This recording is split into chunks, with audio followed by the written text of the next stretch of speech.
Hello.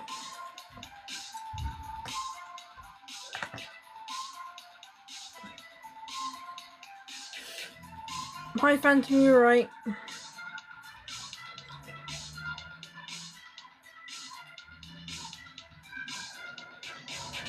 Hello.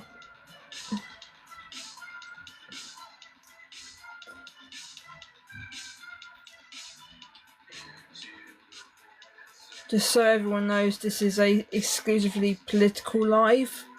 So if you want to stay until politics, this is your chance.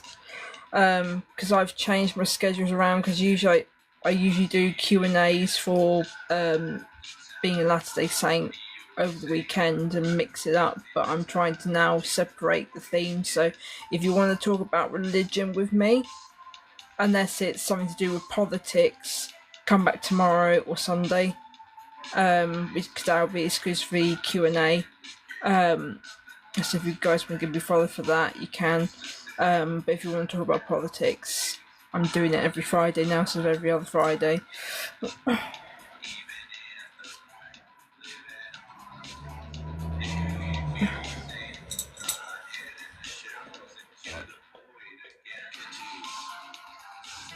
And yes, I have changed the times because I'm finding out that the later I do the lives, the quieter it is. So I've now moved it to an earlier time so I get more people.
Hello.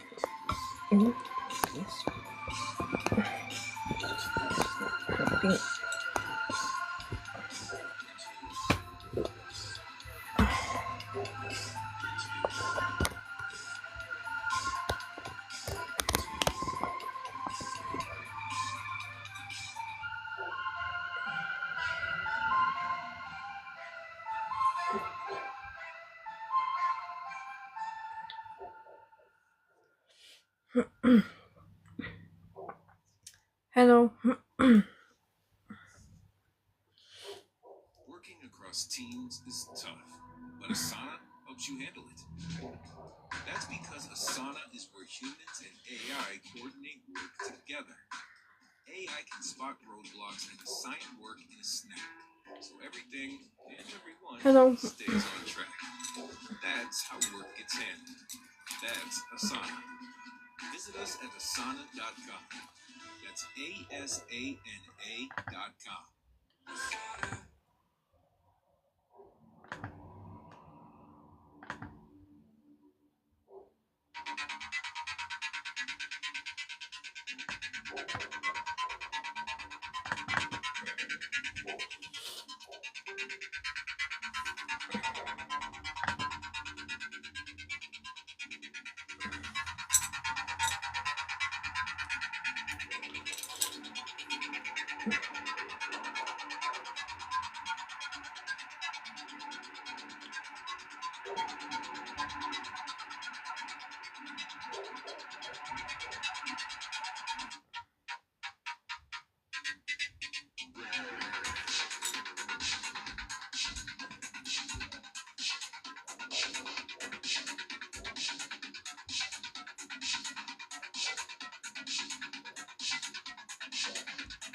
Hello.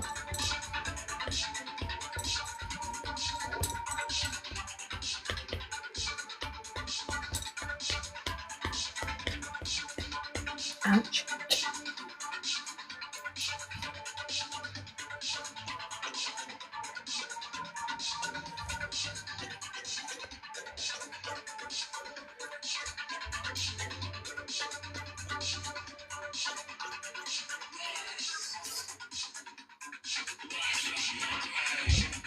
Hello.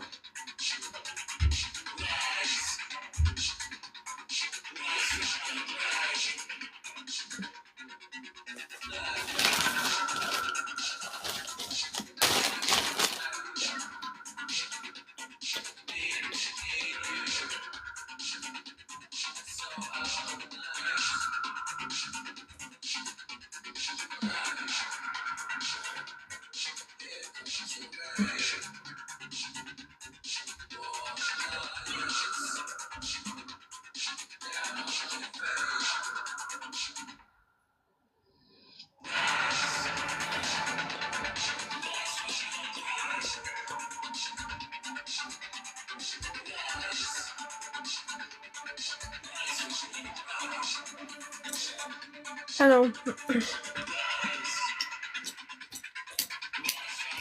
Hello, Noah.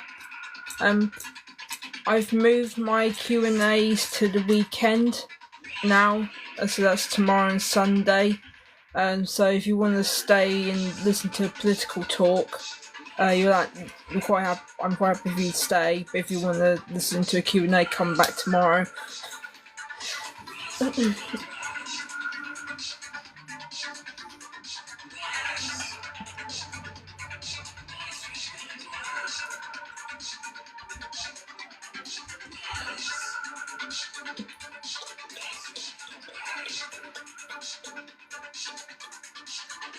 Hello.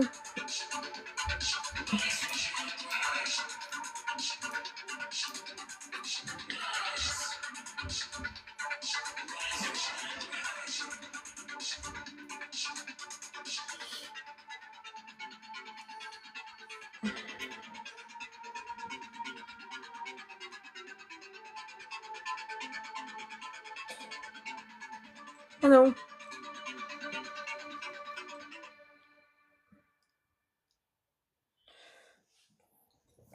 Hang on a minute. Oh. Ow! Ouch. Helps you handle it. Asana AI can spot roadblocks and assign work to keep everything on track. That's how work gets done. Visit us at asana.com.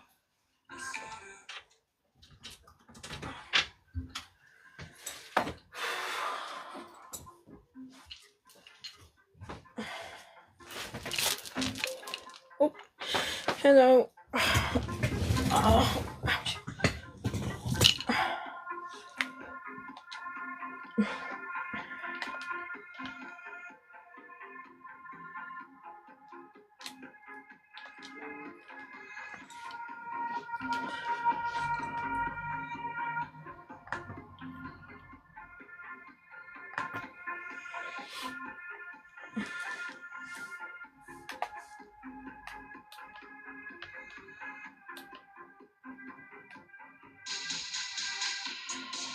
Yesterday, a new video went viral showing Alex. Yesterday, new video went viral showing Alex. Oh, I've seen that one. Hello.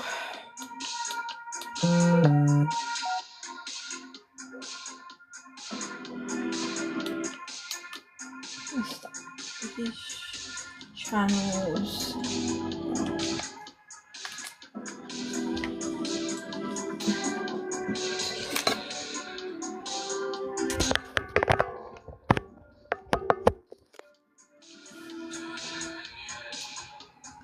Welcome to CCTV. This is your global news channel. I'm Maya Gucci and Keir Starmer and the British government have once again betrayed Hello. the Iranian people and, of course, the British public. Late last night, there was an announcement by the British state and the Home Office that Britain will actually designate Hello. the IRGC as a terrorist organization. Well, since then, there has been a U-turn, and there is now a new plan. Now, we're going to talk about all this in this live stream. As we speak, the U.S. Special Forces are now outside of Iran to the northern part, near Azerbaijan, doing the military exercise. One option on the table for President Trump is now a small elite group to invade the Iranian territory. Now, of course, we don't know exactly what the mission will be, but it's to there are two different scenarios. One is to target specific leaders, perhaps Khamenei, and the other plan is to do a targeted attack on the nuclear facilities that weren't completely destroyed before in June. So we're going to go through all the updates, get your reaction in the live chat as usual. First, let's talk about Hello. the British government, and then we're going to talk about what's going on with the Americans just outside of Iran in the Middle East. Earlier on, as I said, the Home Office made the announcement confirming that there will be legislation to prescribe the Islamic Revolutionary Guard Corps as a terrorist organization, but they only decided to do that after the rest of the world already did it, including the European Union, the corrupt, Hello. liberal globalists. So everyone that's coming in, I usually do Q&As for religion and Christianity, but I've split the themes up now, so you're coming into a political live. So if you want to talk about politics with me, you're free to do so. However, if you want to do a Q&A with me, I'll be doing it Saturdays and Sundays now. So it's completely up to you. But if you do choose to stay and talk politics, because I'm free to talk to anybody. I'm politically centrist, so I can listen to both political sides of the spectrum. So if you want to chat with me, talk about politics with me, that's fine. However you want to listen to religious debates or discussion, come back tomorrow. Also funding terror in the West and in Britain. But the new plan. And just a pre-warning, I'm very strict with these kind of debates, so if there's any insults or anything, I will automatically kick you. I won't accept insults. Now, the That Labour Party is the themselves, only when they rule went that I in have. opposition, they pledged to prescribe the IRGC, but they have been in power for almost 2 years, nothing, and even now, they're not going to do it. There will be new legislation that won't be fast-tracked. You have to wait till the end of the year. They say, we already have, by the way, we already have terror laws, legislations in the UK. But the Labour government and their advisors have said it's not really suitable to add the IRGC to that list. The excuse is that the Islamic Revolution Guard Corps is part of an official state, the Islamic Republic of Iran, so you can't really add that group to the other types of group, like, Muslim Brotherhood or ISIS or whatever. A very interesting excuse. Now, Priti Patel, the former Home Secretary, said that the brutality of the Tehran regime is an affront to humanity. Thousands slaughtered, many more injured and tortured, and show trials continuing, all the while Iran sponsors terrorism and threatens regional security. The Labour government's silence on the IRGC is appalling. We have said that we would work with them to bring forward the legal and legislative mechanisms for the UK to take action. Britain must stand up for the Iranian people and confront this vile regime with strength and resolve. To be clear, successive governments failed to do this, both the Labour governments and the Tory governments over the last 47 years. They've had 47 years to do this. But every time they're in opposition, they're always talking a good game. We're currently hearing from the Tories, we're currently hearing from Reform UK, but we've heard it before. Every single time these parties are in opposition, these politicians, they would say it. We heard from the Labour Party when they were in opposition. Now let's talk about what is going on with the Americans, because we will talk about the UK again. Pentagon's latest proposal to the president. According to the White House, they go beyond airstrikes. This was what was on the table about 2 weeks ago, and President Trump called it off last minute. Because airstrikes is not going to be enough. What are you going to do? Just bomb 3 buildings? Well done, I'm proud of you. One option is to send the US Special Forces inside Iran to invade it. Now, there are 2 potential scenarios here. One, as I said, is either to target individuals and their leadership, or 2, which is more feasible, is to go and fully destroy the nuclear sites on the ground, the ones that, obviously, the B-2s missed last June. Now, there could be a possibility of having both scenarios happening at the same time, but the president needs to give the green light. Currently, the US military aircraft that have now landed in Azerbaijan, the US Special Forces and other units are doing military exercise. They are preparing.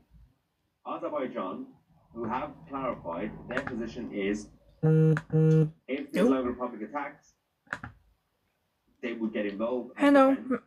But they don't really want the Americans to launch from Azerbaijan because they don't want to become a target, which makes sense. But it's okay because the US Special Forces could go elsewhere and then just invade the Iranian territory. There's a lot of conversations in the Middle East with all these other neighboring countries who are absolutely terrified of the US using their bases to go to Iran.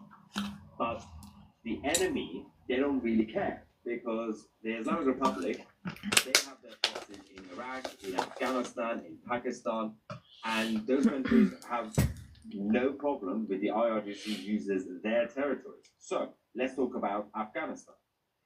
The Fatah militants have now announced they are based in Afghanistan. They have announced a general mobilization for the Shias in Afghanistan to join the paramilitary forces, Fatah. Now, you also had the Hezbollah of Iraq over the last few days, also mobilizing. But it's important to mention both of these groups, Fatah and Hezbollah of Iraq, they don't have enough. Sorry, you see me moving my 2,000, that's it. It's making my phone jump around. They Sorry. are amateur terrorists. They are not professional.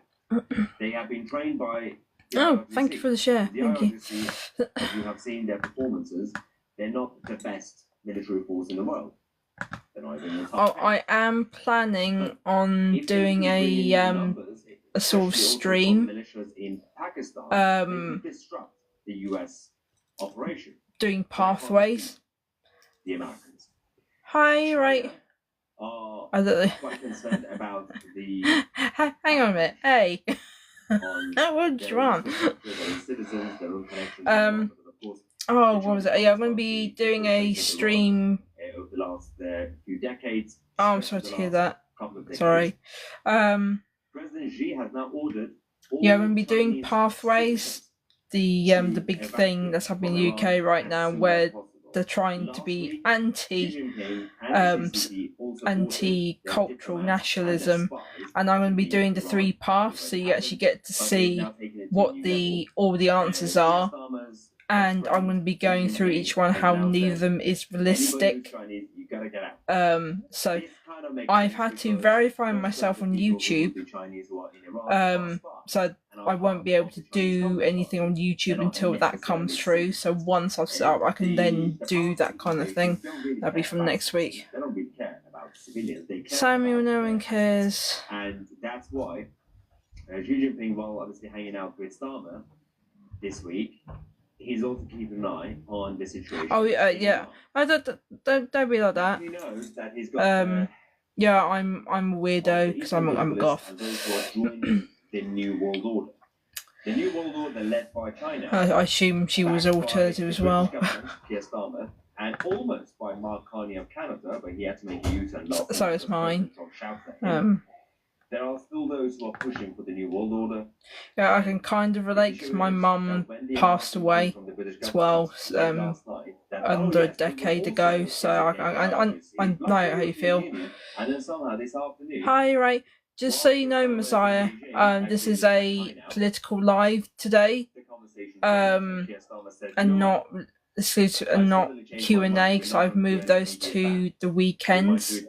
So if you want to stay, listen to the politics, you can stay. Or if you want to come back tomorrow. There are other problems involved, because I did say this weeks ago. I will cast a spell on you. Globalists will be jumping on a bandwagon when the regime in Tehran is. What is the?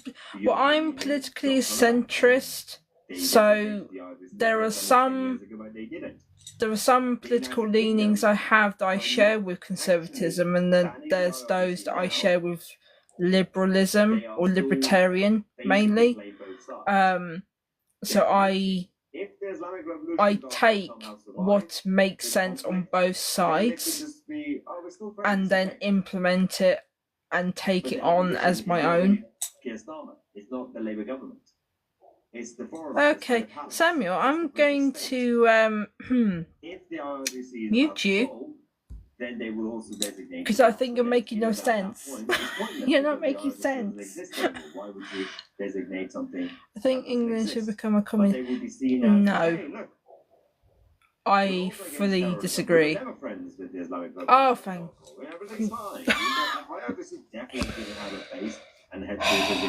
Technically, we already are under Starmer. The other nutters of NATO. Talk about one NATO member, United Kingdom, the other NATO member. So it's getting that way. Hi, Bob. So right now, as we speak, Abbas Arakci, the foreign minister of the Islamic Republic, is in Turkey. I would say that's more with utopian socialism, and I say utopian socialism because that's the predecessor of Marxism, and socialism originally worked with capitalism, and prior to Marx touching it, because Marx specifically stated that he wanted socialism to compete with capitalism and not work alongside it. He wanted it.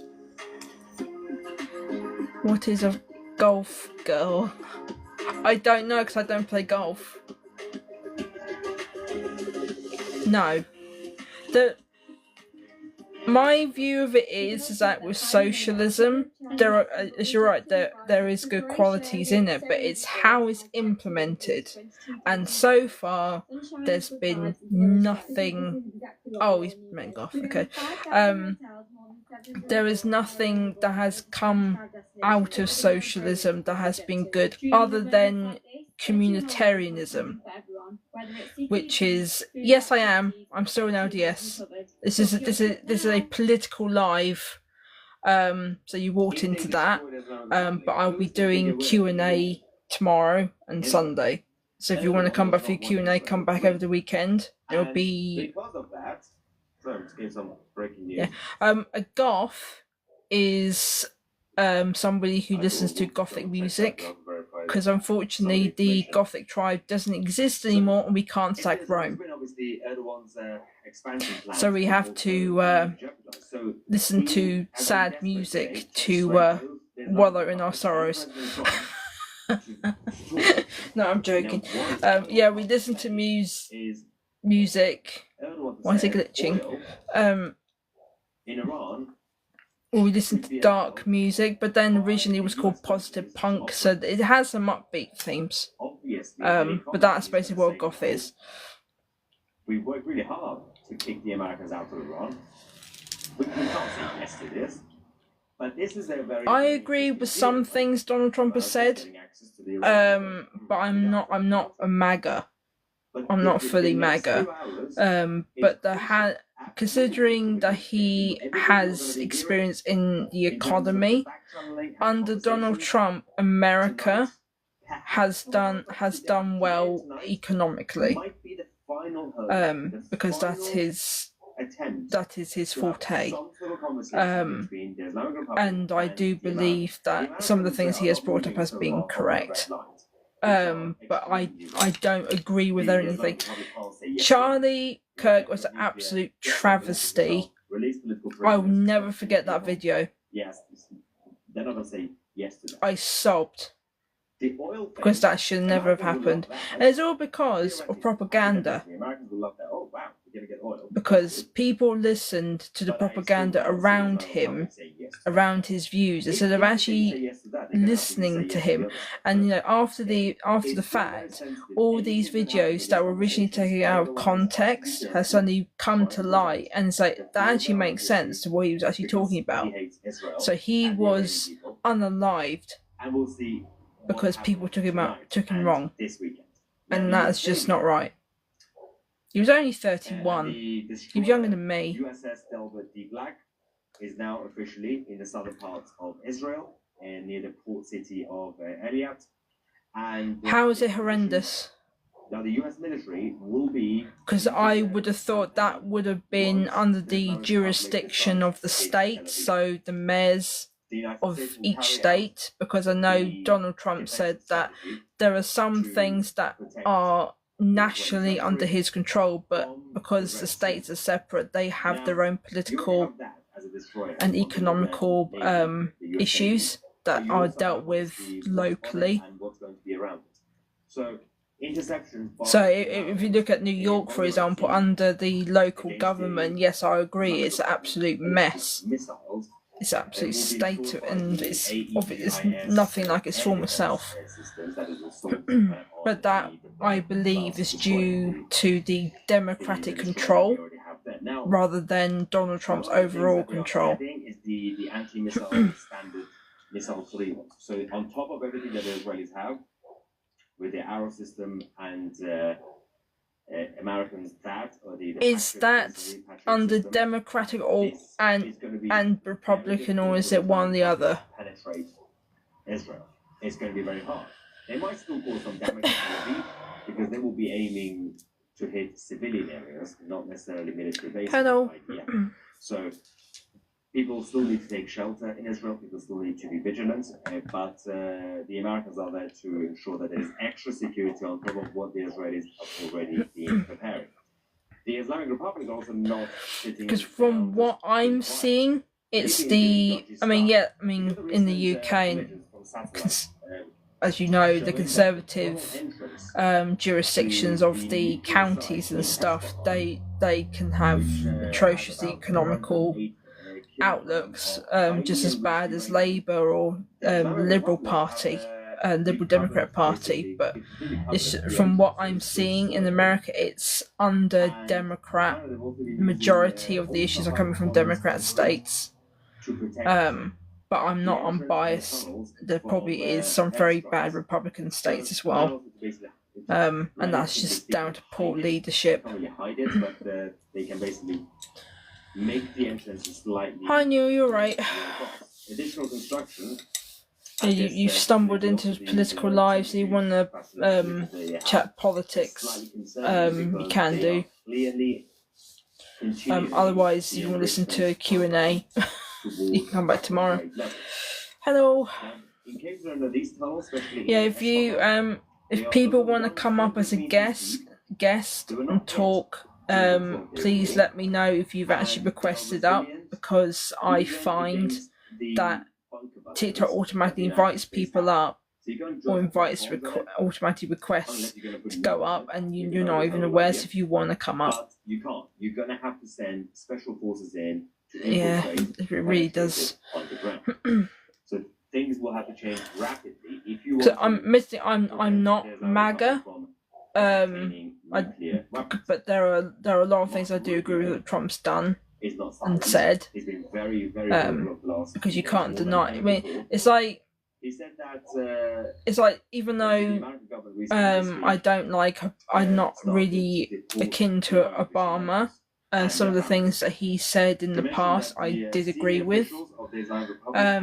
Because if you look at him politically, he was left of centre, I believe, a bit like Trump, but obviously represented the other side, not Republican. ICE agents are going around arresting them and deporting them.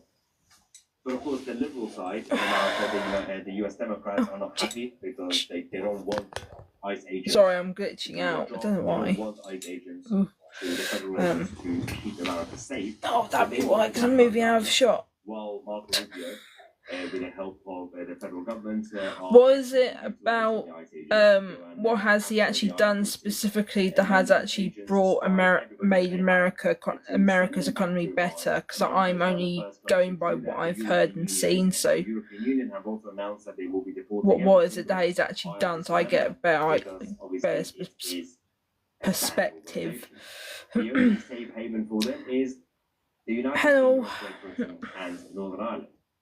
Ursula von der Leyen doubled down, saying, "I welcome the political agreement on new sanctions against the murderous Iranian regime and on the designation of the Islamic Revolutionary Guard Corps as a terrorist organization." This was long overdue. Yeah, I know about the terrorists. I've been meaning to do this for some time. Glad we're doing this now. Terrorist is indeed how you call a regime that crushes its own people's protests in blood.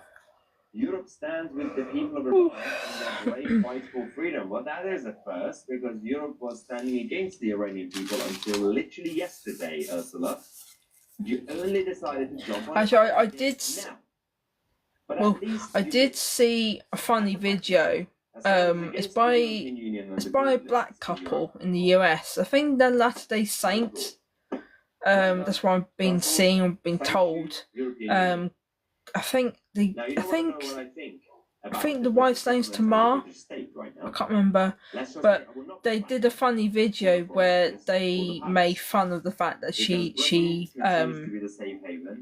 overspends her hubby's money, and when he now wants to avoid giving her his card, he just has to say tariffs, and she goes running away, therefore avoiding overspending.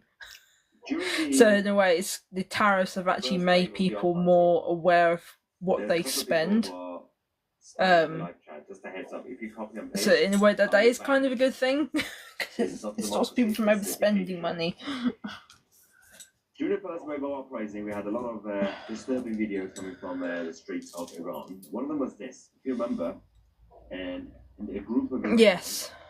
There was a brave man who was because in the UK at the moment, it's everyone else first, and has been for a long time. Managed to break through and came into the building. See that man on the right? Yes, I agree. Yeah. They call him the Iranian Fordor. What we can now confirm, unfortunately, his name was Mohammed Jabari, and he was murdered by the regime. He managed to save. Be careful about what I listen to. Some others were still captured, unfortunately, but many managed to survive. What do you mean by getting out? Oh, for goodness sake, why is this glitching? Stop it. The man is a hero. He sacrificed his life. Ooh, like I'm really many others, glitching out. on the ground. Now, the reaction from those during the funerals we've been showing you guys over the last few days. Okay. We have another one. This mother. Yeah, I mean, hopefully it goes alright for you. This father, his son was murdered. They wanted him to cry, to mourn, to be miserable. Why is it jamming up? Why is it jamming up? Instead, the father stood over the dead body of his son, clapping, fighting back, saying, "My son was sacrificed for his homeland." Yeah. Let's go. I take you plan on going to the US.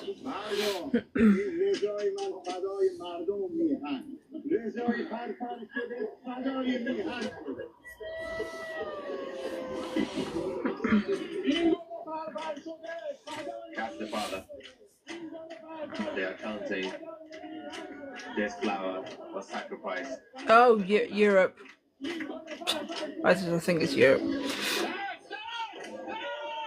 They refuse. Don't mourn, don't cry, don't be miserable, don't be broken.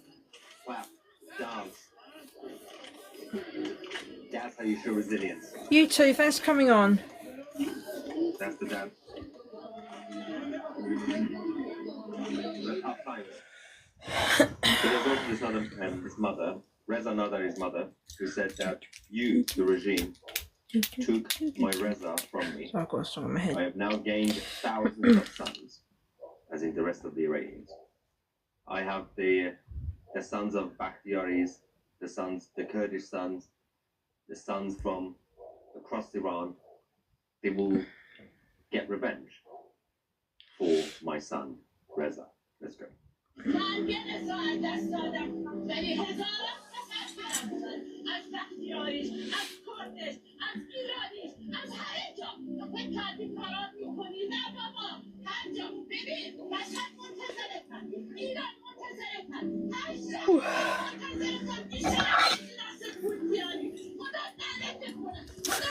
Hello.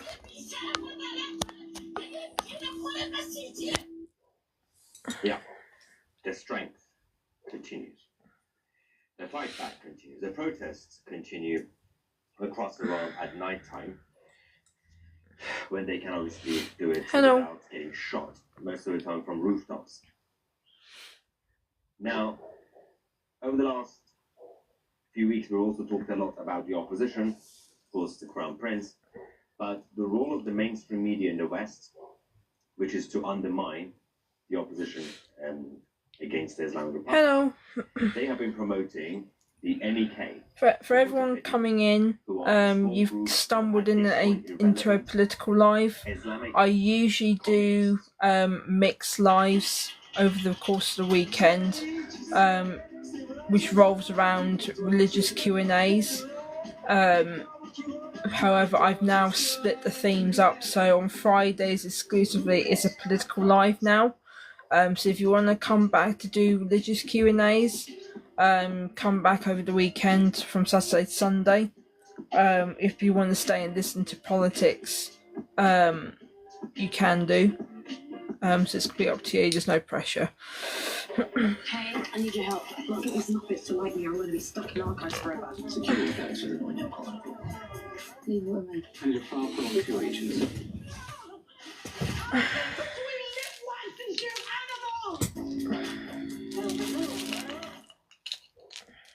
Now, I've talked a lot about them, but we found a very good explainer, it's a couple of minutes, a short summary of who they are.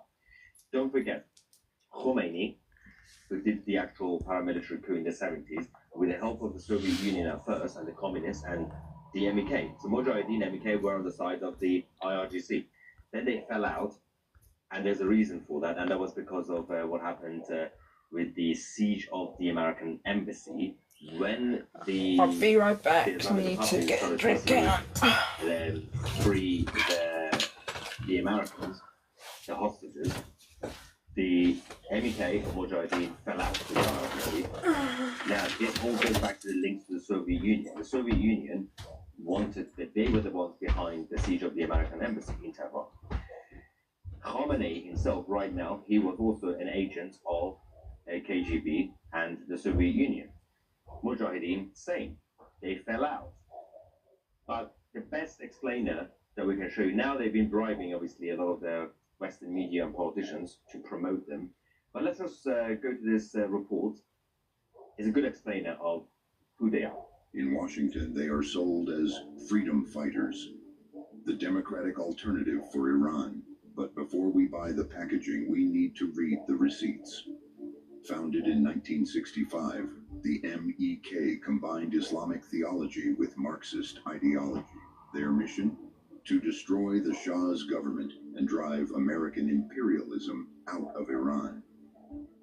From the start, they followed two tracks: armed struggle and propaganda. In the 1970s, they used bombs to target American personnel.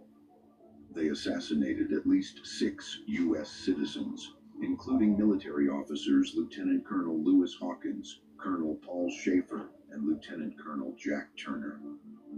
Their radicalism was fueled by deep ties to the Palestine Liberation Organization, sending members to training camps in Lebanon, Syria, and Jordan. Their platform called for the total uprooting of Zionist foundations. When the U.S. Embassy was seized in 1979, the MEK actively participated. They declared, after the Shah, it's America's turn. In the wake of the failed U.S. rescue attempt, they placed their military units at the disposal of the Revolutionary Guards to fight America. Once the hostages were released, the MEK condemned it as a surrender and labeled restoring U.S. ties as treason. Following a fallout with the new regime, they fled to Iraq to become foot soldiers for Saddam Hussein. Hello. Oh, I'm getting back. They reportedly helped Saddam's guard crush Shia and Kurdish uprisings. Inside their camps, they became a cult. Described forced divorces, stolen children, and re-education prisons for dissenters. Because of these violent acts, the U.S. State Department designated the MEK as a foreign terrorist organization in 1997. However, the MEK launched a massive, multi-million-dollar lobbying campaign in Western capitals. In 2012, during the Obama administration, Secretary of State Hillary Clinton delisted them. But even then, the U.S. government warned, we have not forgotten their past terrorism. Today, the goal is rebranding. The message is polished. The events look official.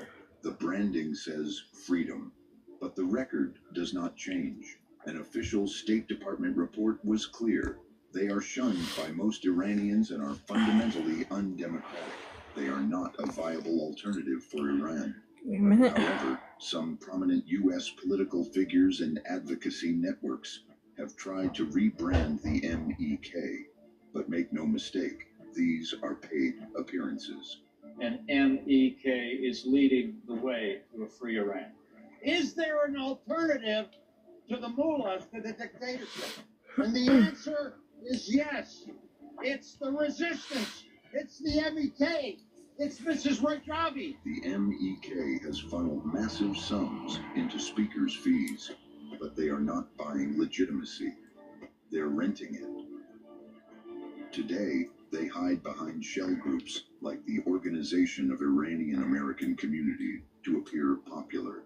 They can still push the same narrative through lobbying and legacy media, and they even disable comments across their digital platforms because they cannot handle public feedback. But we've seen the history. We're not buying the packaging. Yeah. We're reading the receipts. This is the truth. Now, this group, this organization, is currently being platformed by Hello. the mainstream media channels, including GB News in the United Kingdom, CNN in the United States, and many others. Mike Pence is a traitor, but he got paid. So, money talks. Some reaction here. It's almost time to play Sandorma opera. Oh, I love that song actually. A prince winning. About the prince winning. IRGC is part of an official state. So was the SS. And guess what? So is the Taliban in Afghanistan, you weirdos.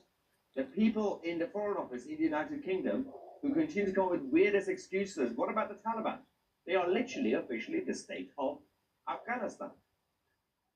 And that's different. Hey TC, I'm a TCTV member. Thank you and your team for the incredible work. I work from home and my mom watches your Iran updates religiously as a main source of info while praying that she can go home soon. Can you shout out Mariam, my mom, please? Well, hello Mariam, thank you so much for watching. Hopefully you will be in Tehran soon and you'll be visiting my first ever British pub in Tehran. Yeah. We'll be Hello. serving some Australian beer as well. Do the Australians have beer? Do they have their own beer? I don't even know. Do you guys have beer there? Do criminals have beer? Anyway, US are going in no matter what is said. FAFO. Buy IRGC, time to start up. Take Mo with you. There's a lot of Mo's in Iran since the Islamic occupation started. And tea and crumpets, but no bacon. Sad. Somebody said in the non-super chat, Mike Pence, Rudy Giuliani, and so many more US officials is terrifying and disappointing. But they also, Kash Patel did indicate that there will be some of these people will now be under investigation over their international connections. So God knows what's going to come out if this investigation goes through by the FBI. And the financial links, of course, money laundering and a lot of other things. The thing is, the KGB managed to give so much money to all these groups before they went down in the 1990s. And they basically used that money to then grow. And then they have so much money. But you can't buy popularity. You can't buy support. You might have Mike Pence supporting you, but not the Iranians. They know what you've done. Gary says, when will the UK be recognized as a terrorist state? Well, I think the time there will be, it's inevitable that everybody will have to eventually recognize the IRGC as terrorists because President Trump will come and announce anybody who supports terrorists are terrorists. So the UK will have to last minute change their mind and say, yeah, why not? We'll do an immediate ban. Drink a Stella. Both terrible. Well, Stella is okay. If I would put a gun to my head, go with the generic brand, international brand Heineken. If you put a gun to my head. Although Peroni from Italy, the best in terms of international brands. Anyway, God willing, shall the Iranian citizens prevail and gain their freedom and land back? Hello. Everyone should come together and fund a memorial monument for all lives sacrificed and lost in their protests. I'm pretty sure they will definitely do something like that afterwards. At this point, do you think this?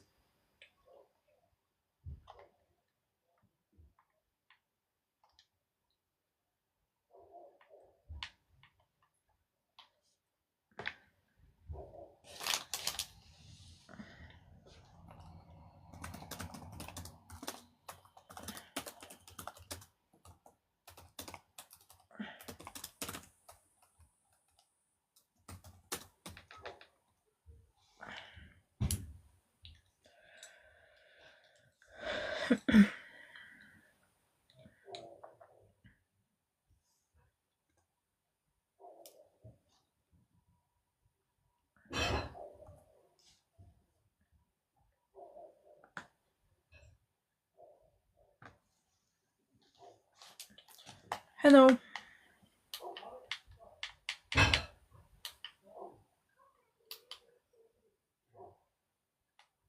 Spain under siege Guys, again. Item 5 is out. Again. They're always under siege. What's Just going 90 on? minutes to rewrite a glass skin by L'Oreal Paris. I think this time of year can feel quite isolating.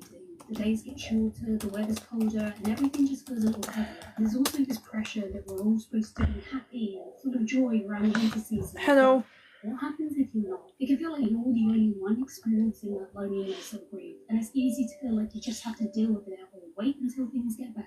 I really understand how difficult that is. The therapy can really help with that. Talking to Oh, a therapist jeez. is better It's help actually gives you space to don't process do things that exorcisms make you on feel like life NHS. is you don't have to pretend to be Weird. you can just show up as you are. A therapist can also give you real tools to get through the tough stuff, like managing conflict with family or a partner, coping with seasonal affective disorder, or processing unmet goals with compassion. They can help you find ways to handle the heaviness of grief and loneliness, and BetterHelp makes it easy to start. And 72% of people who use BetterHelp report an improvement within 12 weeks of being on the platform. So if things feel heavy right now, that's reason enough to reach out.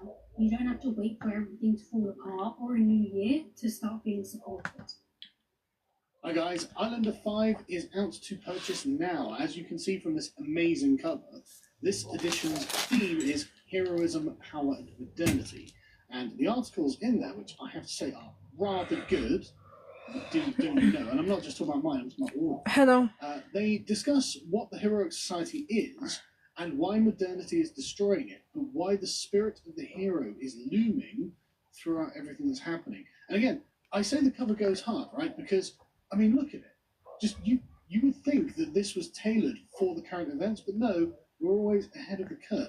Anyway, it's thicker than normal as well because we just happen to have a load of extra content in there. We've got an exclusive interview from Rupert Lowe, that's from the editor, and a comic that's halfway through that's philosophically informed, which I think you'll enjoy. So get it while you can at shop.lotuses.com. The link will be in the description. Let's talk about Spain. Spain is an interesting case, and recently we have had several bad news coming from that country. There were train disasters, and there is also a very interesting interesting choice by the government where it says that it wants to legalize at least for everyone that's coming into the live, in the country. I usually do Q&As, religious Q&As, but I've moved that to the weekend. So if you want to stay and talk politics with me, you can do. If you rather talk about, ask me questions about my faith or about the church I'm with, you can come back tomorrow. So if you give me a follow, you'll be able to see what I'm live on next.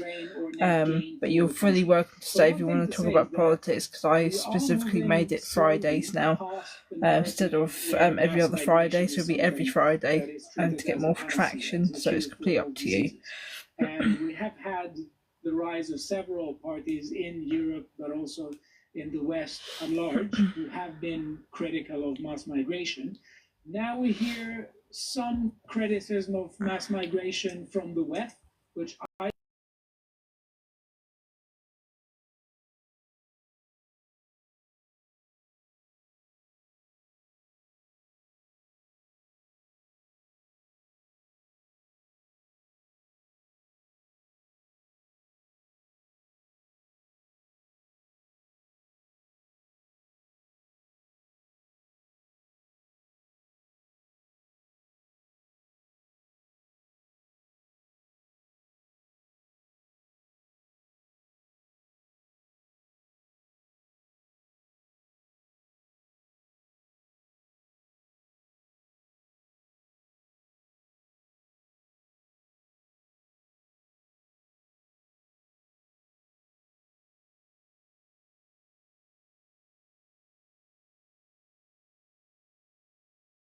and technology. What was that? And if the promise, and it's going to Hello. happen, but if the promise of all that transforms productivity, which most of us think it will, we'll be able to elevate the standard of living of countries, the standard of living of individuals, even with shrinking populations.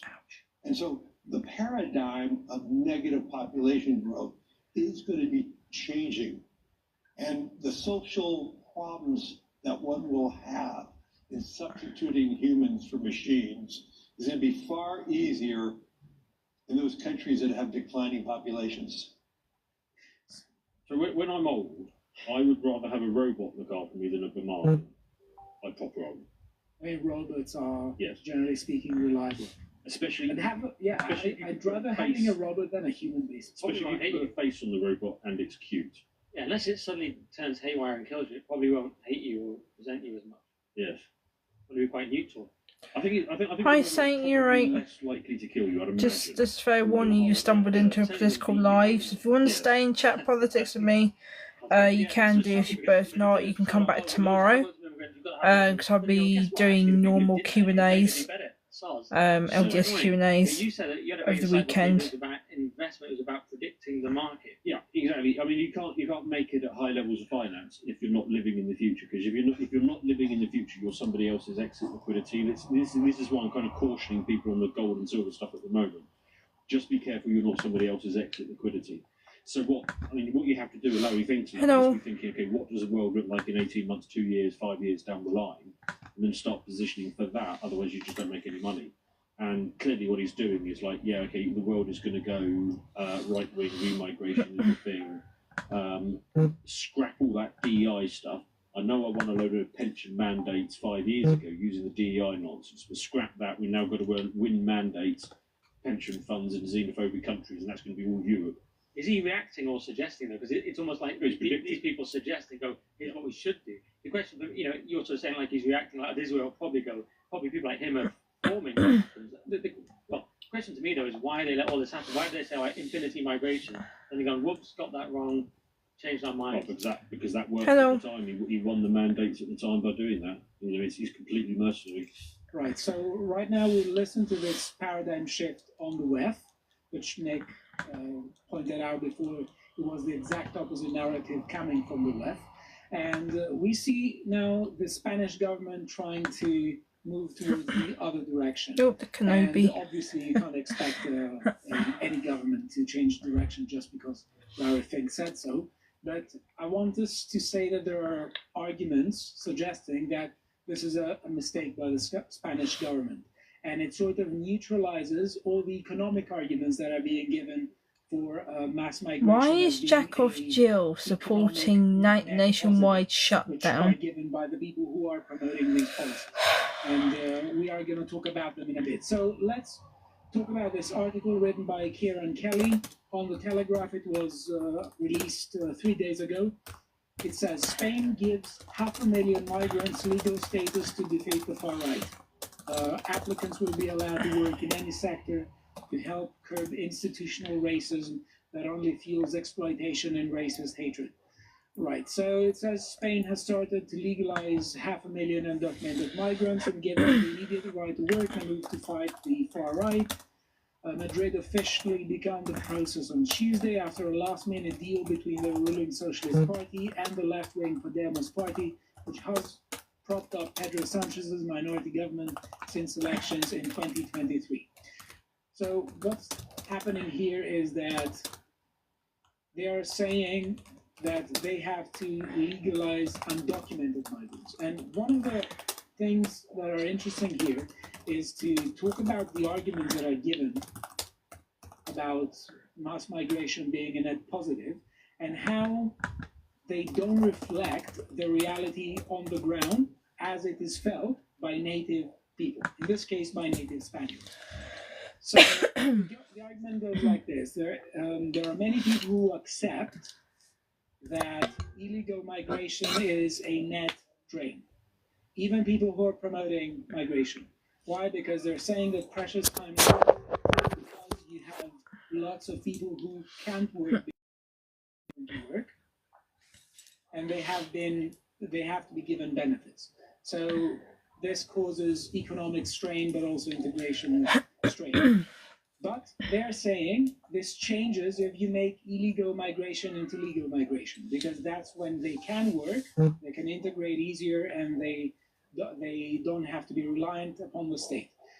So one thing to notice is that the way that a socialist government is pushing this is bound to fail. And it's bound to fail for several reasons. We are going to talk about them, but they are, in a nutshell, what's going on is the following. Socialists are egalitarians. They want to level everyone down. They want to achieve a kind of equality. They market that equality as raising the weaker, but at the end of the day, what they're doing is they're pushing everyone down into a flat line. They try to level everything down. And what is happening here is that they want to introduce also minimum wage laws. And as I have here, they do this at the moment. They're proposing a 3.1% minimum wage rise to Spain. So when they're pushing minimum wage laws, what happens is that they are causing an artificial strain on the economy. Why? Because lots of the undocumented who will become documented migrants who are unskilled won't be able to get jobs because the employer is going to say that they're going to lack the skills that are going to justify the new higher minimum wage. So what's going to happen is that you are pushing, again, a significant number of them back into the territory where they're dependent and there are problems with integration. So in a socialist paradigm where they try to do this, they actually make things worse. Right, let's look at it, and there is extra question here as to why they're doing it, because there are economic arguments. They are doing it in order to create more jobs, and there have been arguments for this. Hello, you're right. There's also the other question as to why are they losing in the polls? They're losing in the polls for several reasons. So they are losing in the polls right now because they had the recent train disasters, which suggests that the government is very much corrupt. We did a segment on this one that was released about a day ago called the Spanish train disasters. Check it out. It shows how unbelievably corrupt and inefficient the state is. And also the question is that the kind of economic growth that they are attributing to the economic miracle and the also of Spain and also OECD is attributing to mass migration here isn't exactly felt by the average Spaniard. Let me talk to you here about the OECD's claim. They say dynamic labor market and declining unemployment, and this is the case. It does seem to be the case that there is growth in Spain. It's about 3%, which is higher than the average in the EU. It's definitely higher than the UK, which is projected to be about 1.1%, if I'm not mistaken. Well, I was just looking something up while you were talking about that. Yeah. You showed the average wage that Spain is proposing, and I just double-checked what is the average wage in Bamalia. And in northern Bamalia, it is around half that, and in most of southern Bamalia, it is that's about 5 times the average wage. So that's a pretty strong pull factor. Well, and that's the question, because if people are leveled down to a particular line, let's say, for lots of native Spaniards, this may be a huge disincentive to raise a family. You probably have kids, will you say? Yes, and at the moment, the current Spanish birth rate is about 1.07. Well, it's fairly native population replacement. And it is also that in that level, lots of people who aren't from Spain and come from, let's say, the third world. And obviously, we have to talk about the various kinds of groups that make up the migrant population of Spain, because not all groups are equally productive or criminal. Well, I bet they're pretty much all less productive than the Spanish. Unless they're from more northern Europe. The issue is that for many of them, this kind of flat line that socialist egalitarians will try to push everyone is something that looks like just it's experienced like hitting a gold mine. So OECD here says the positive labor performance of recent years is projected to continue throughout the forecast period. The expected employment gains are mainly attributable to continued migration inflows, which are considerably expanding the labor force and boosting the pace of job creation. And the unemployment rate is projected to maintain its downward trend. It's about 10.4 in 2025 and is falling below in 10% in 2026. Now, what I saw is that they set a statistics that about 450,000 new jobs are 410,000 out of 450,000 new jobs go to migrants. So it looks like the migrant population is profiting way more than the Spanish population from these migration flows. But also, sorry. I was going to say they're just a bit behind, aren't they? That's what you used to go like to Europe on holiday. You always seem a bit behind. The Coke cans looked older and stuff. They're just behind the trend because Larry Pink's announced this is over. Yes. And even Keir Starmer has said it doesn't work financially anymore. It just feels like they're still on the old program. The thing I remember from teen Spanish holidays is they were all getting excited about something that had left the charts like a month ago. Right, the music was just behind. Yes. They're behind on this trend. Yes. I think that there is a Hello. tremendous leftist streak in Spanish culture. Yeah, I noticed that. Yeah. The whole Civil War, wasn't it? It's a problem. Hello. So what is the case here, and what I want to mention, because these are historical conversations for another time, is that there, despite the strong GDP growth and the falling of unemployment rates, There's a prompt behind me. There you go. There is a significant downward trend of the ruling party in the polls. They're losing popularity. One of the reasons has to do with several scandals and corruption that they are perceived to be involved in. And the other has to do with the same kinds of problems that we're talking about when it comes to economy, like housing crises. And they say that there's a severe shortage of affordable housing in major cities like Madrid and Barcelona. And it's one of the primary sources of frustration of the young voters.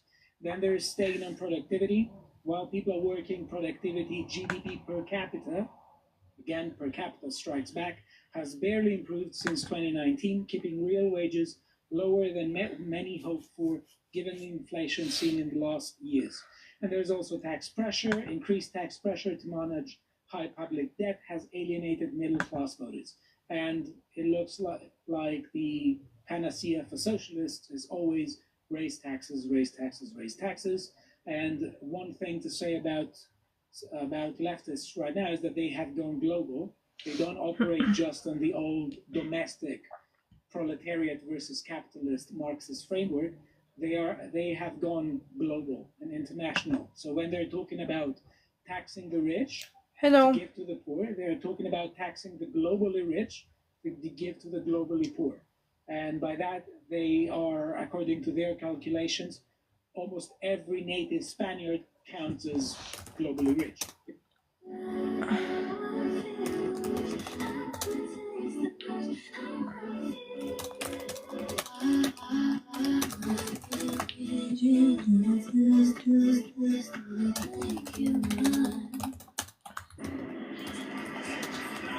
Hey sis, I got your package. I just wanted to say thank you for my Cadbury, but don't be spending your pocket money on me, alright? Just leave me a message. Miss you.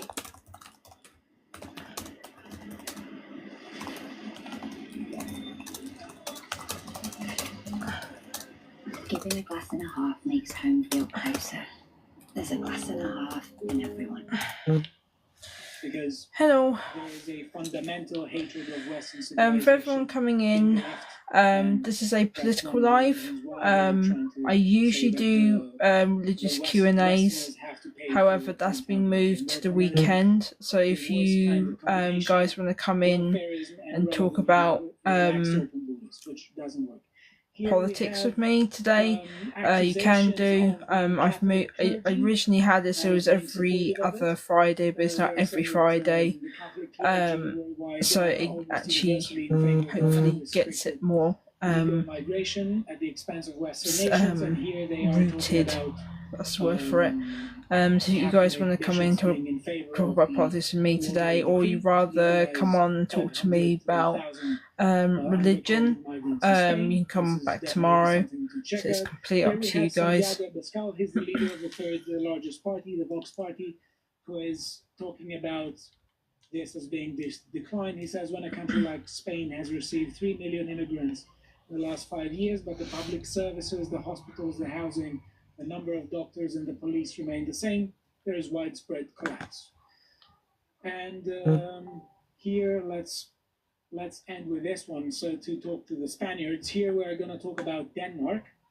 There was an Economist article here. Why have Danes turned against immigration? And the Danes are governed by social democrats. It's important to bear this in mind.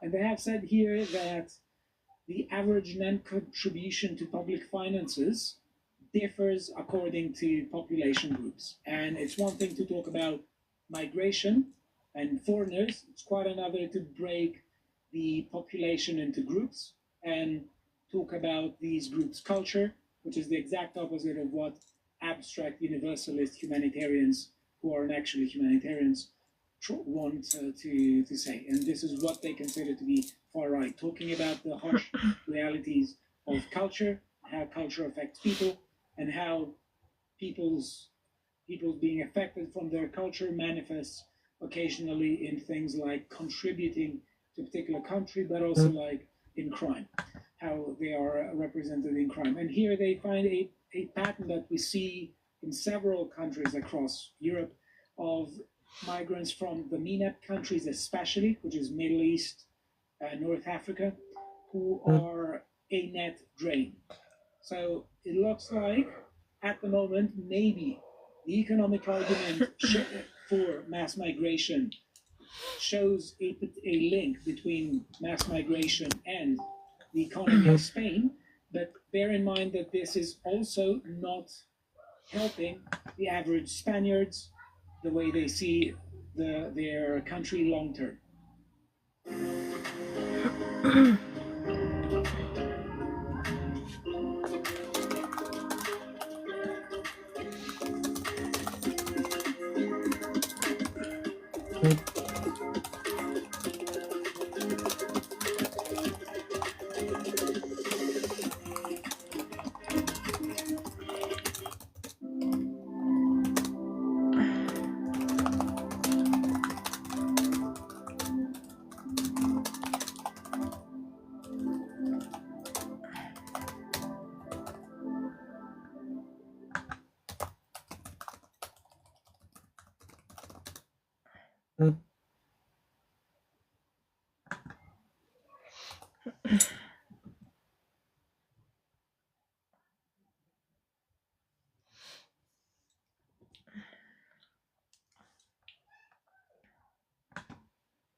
Hello.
Hello.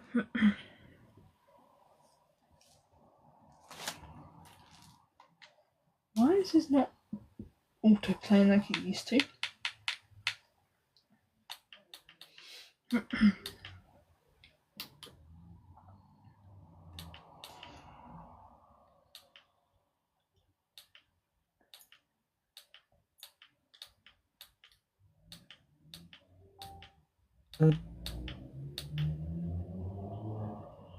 The real Blackadder.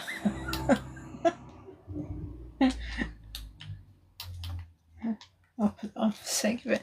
Hello.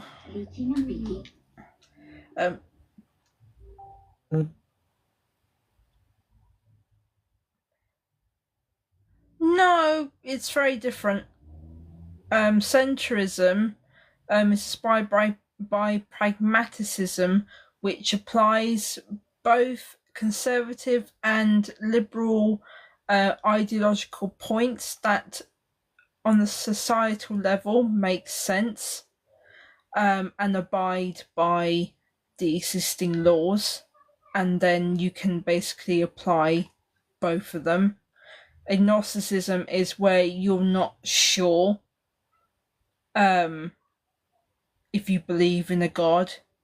Whilst for me, I know God exists, but politically you can't apply that to agnosticism. Because if you look at the way society runs, there's a time to conserve, which is conservatism, where it's not just conserving tradition, it's conserving the existing laws. Like if you look at leftism, it's not conserving laws, it's trying to eradicate the laws, whilst centrists, conservatives, libertarians, moderates, they abide by the laws that exist. And then I'll go back to it. There's a time to conserve and there's a time to liberate. Like God, he liberated the Jews from slavery. However, he still said you have to conserve the law. No, it's not. Agnosticism is the inability to know, or the choice of I don't know if God exists. That's agnosticism.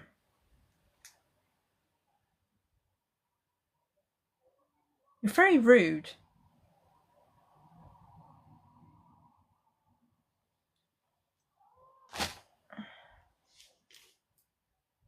I literally just explained what agnosticism is. I can affirm to you that I believe in God. No, they don't. Agnosticism is agnosticism. Whilst with centrism, it literally is a spectrum. You got right of centre, and you got left of centre. Donald Trump politically is left of centre, and if I recall, so was Obama. He was literally a centrist. But with extremism, you've got the extremists that are authoritarian, and you've got the leftists which are they're not even anarchists. They're for Amine, they want chaos.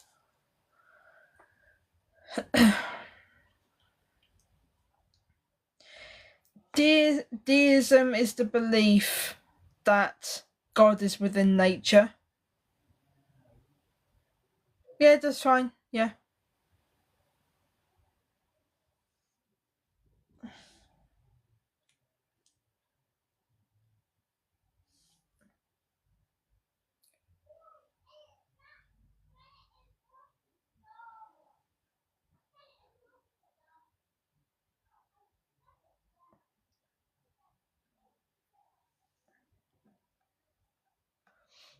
Hello.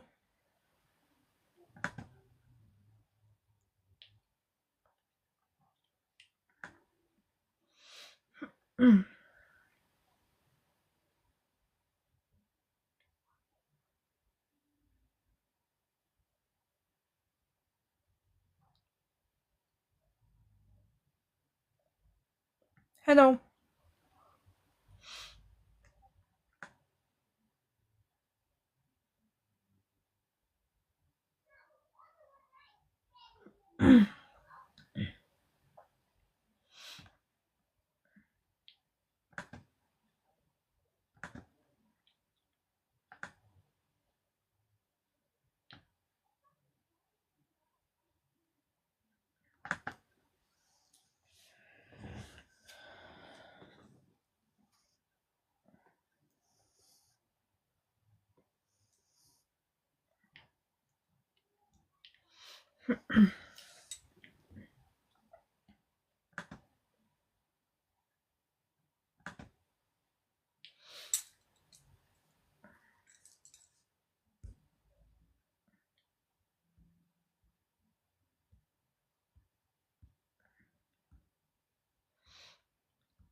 Oh, you know what? I'll find that because I think I've still got it up. Hang on a minute.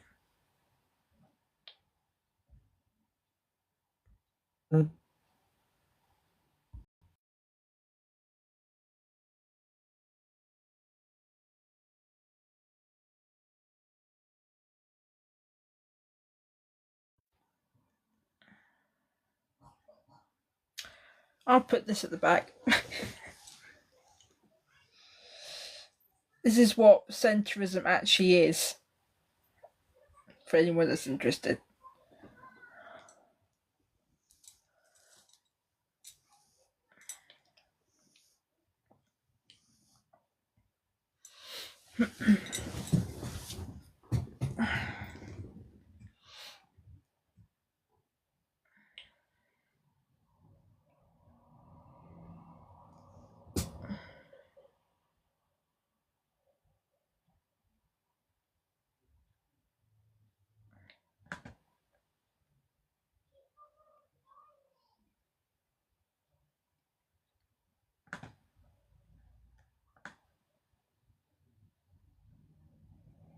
Oh my god, Catherine O'Hara's died.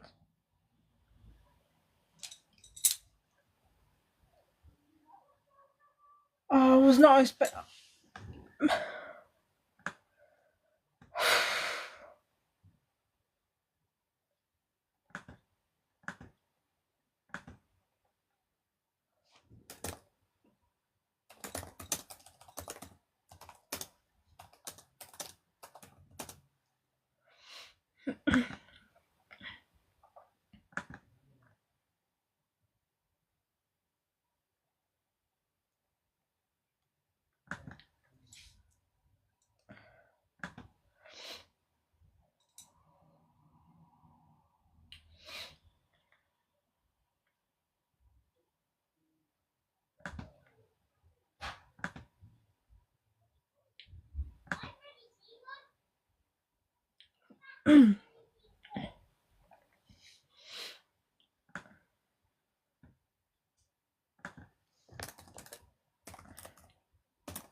Oh, for goodness sake, what?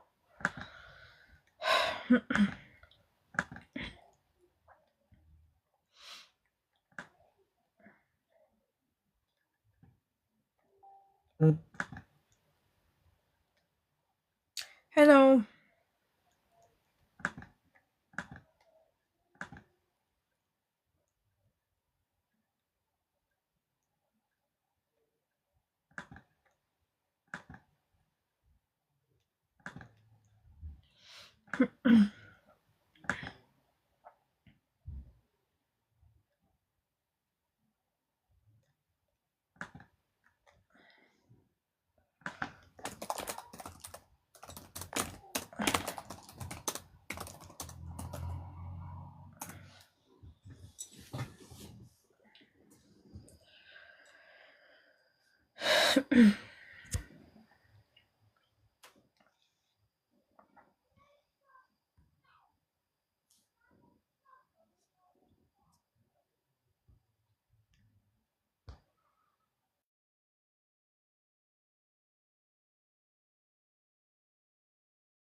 Oh, sorry. Oh.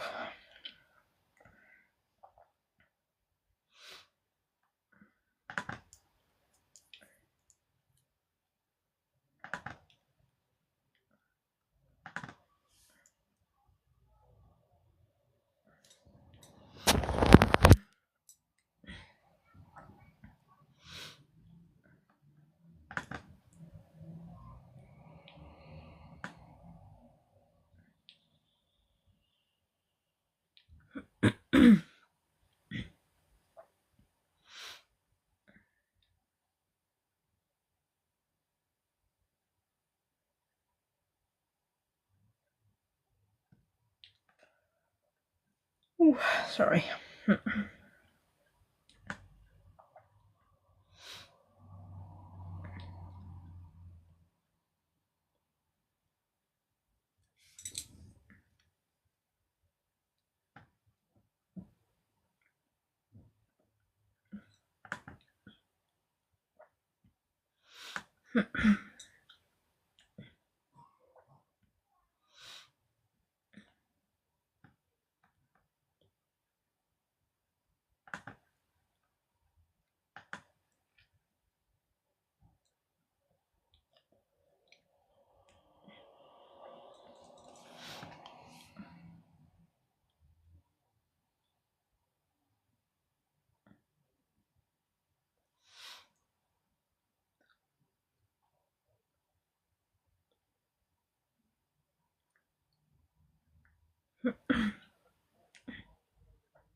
Hi, Elios.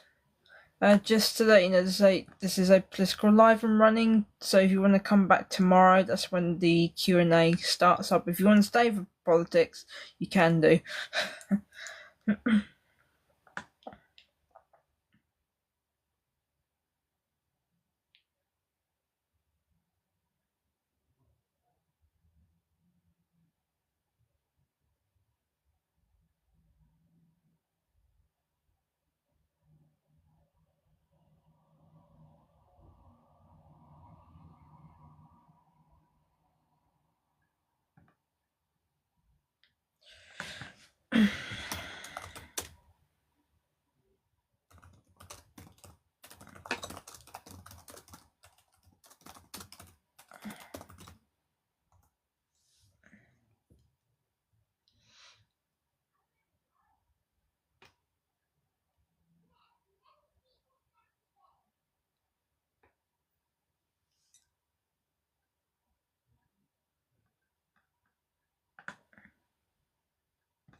Hello.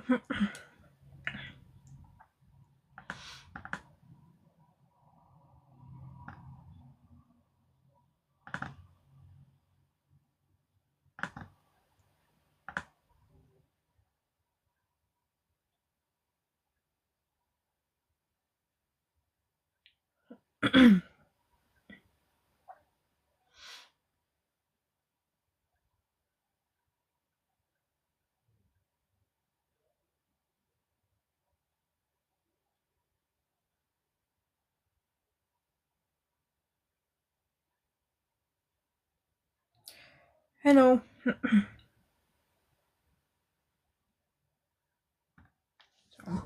Move so you can read it properly.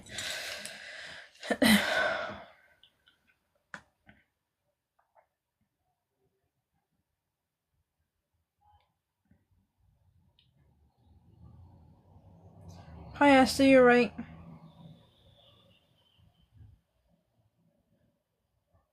Oh, thank you.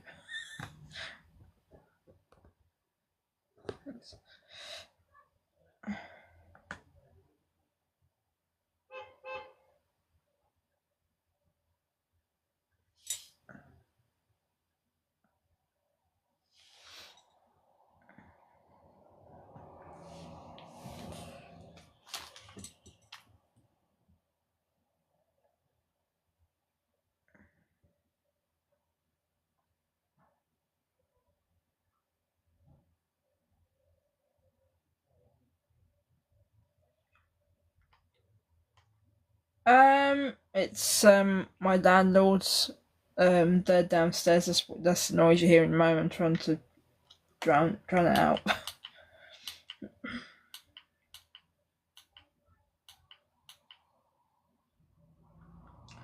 Why is he not? Oh, that'd be why. Why I get triggered Yes, yeah. when someone gives me unsolicited advice. When I was younger, it came mainly from family, whether it was like a family member telling me where I should go to school, what career I should have. And as I got older, it appeared in a little more subtle ways, I think. For example, passive aggressiveness, peer pressure, and my response has always been to just put my guard up, like make the walls higher and just stop letting people in. It's definitely made me more of a private person and also less trusting of people. No. The first therapist No. I was matched up with, she gave me that same feeling that I got when someone just offered me unsolicited advice. What I really wanted out of therapy was for someone to help me unpack that. Eventually, I did find someone who I felt like was the right fit, and that completely changed my outlook on therapy. She gave me the space to explore what was really going on and guided me toward clarity even when there wasn't a solution. With her help, I was able to understand why certain things triggered me, and I learned that my feelings are valid even when they don't make sense. I think therapy gives you a safe space with someone trained to help you work through whatever you're going through, and BetterHelp designed their therapist match commitment to make that possible. BetterHelp uses over a decade of matching expertise, clinical experience, and your preferences to match you with someone who makes sense for you. No, I need to get back into the habit of going to bed early because I'm a night owl. And with BetterHelp, they make it really easy to find someone Oh, who's the right fit. thanks, Romeo. Thanks. The girls joke that finally made it out the group chat. And yes, we booked with Jet2 for our trip to Croatia. They made it so easy for us as Jet2 includes 22 kg baggage. Sunshines, good vibes, and zero stress. So this is exactly what we all needed. With over 5,000 hotels, more than 700 resorts are available in over 75 destinations. It was a no-brainer to book with Jet2. Dreaming of moments like this? Jet2 Holidays has something for everyone. Whether it's city, beach, food or activities, Jet2 has you covered. Book your trip now!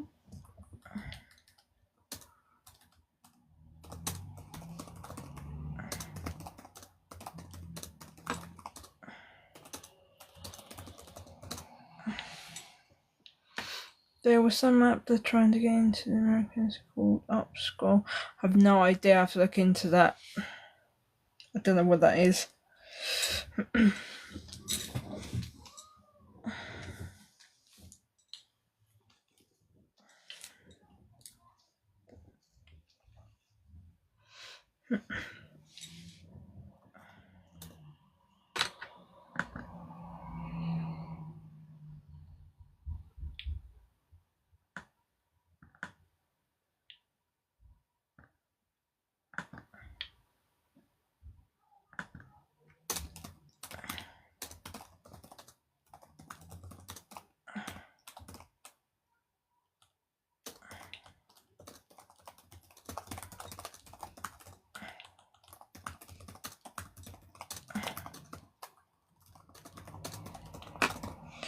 It had Palestine anti-Trump nudity. I think that was. Oh, right. Okay. Well, that's the site to avoid. I mean, no offense. I mean, with the Palestinian people, I, the situation is complicated, but it's anything that supports Palestine isn't actually supporting Palestine. They're supporting Hamas, so they're supporting a terrorist organization. So that's something I'm definitely going to avoid.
So I'm just reading into this feud between Erica Kirk and Bad Bunny, because Bad Bunny's sung specifically in Spanish at the halftime show, and according to what the media is saying, that she's attacked him for his use of using non-English songs, and so far I'm not seeing anything like that. It's more to do with his political leanings overall.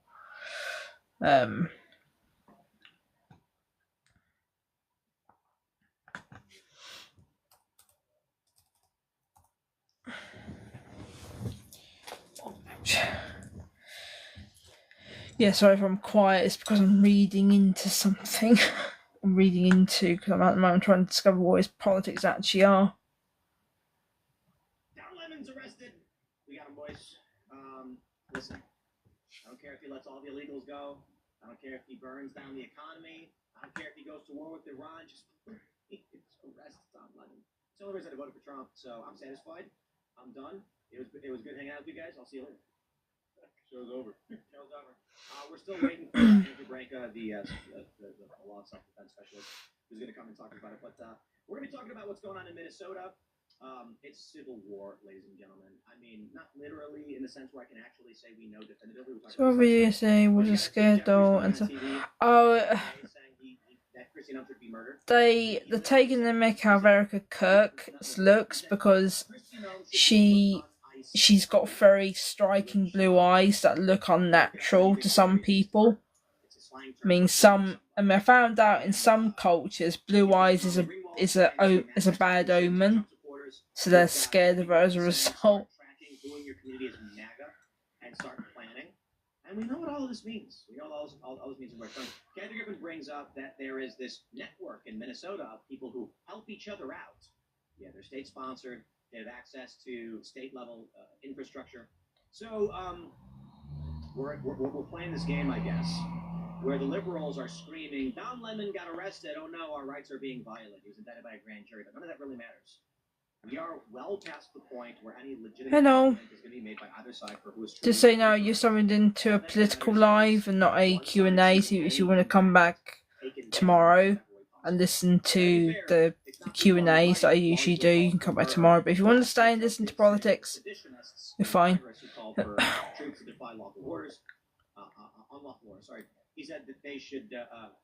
Oh, that people are really going too far with it, to be honest.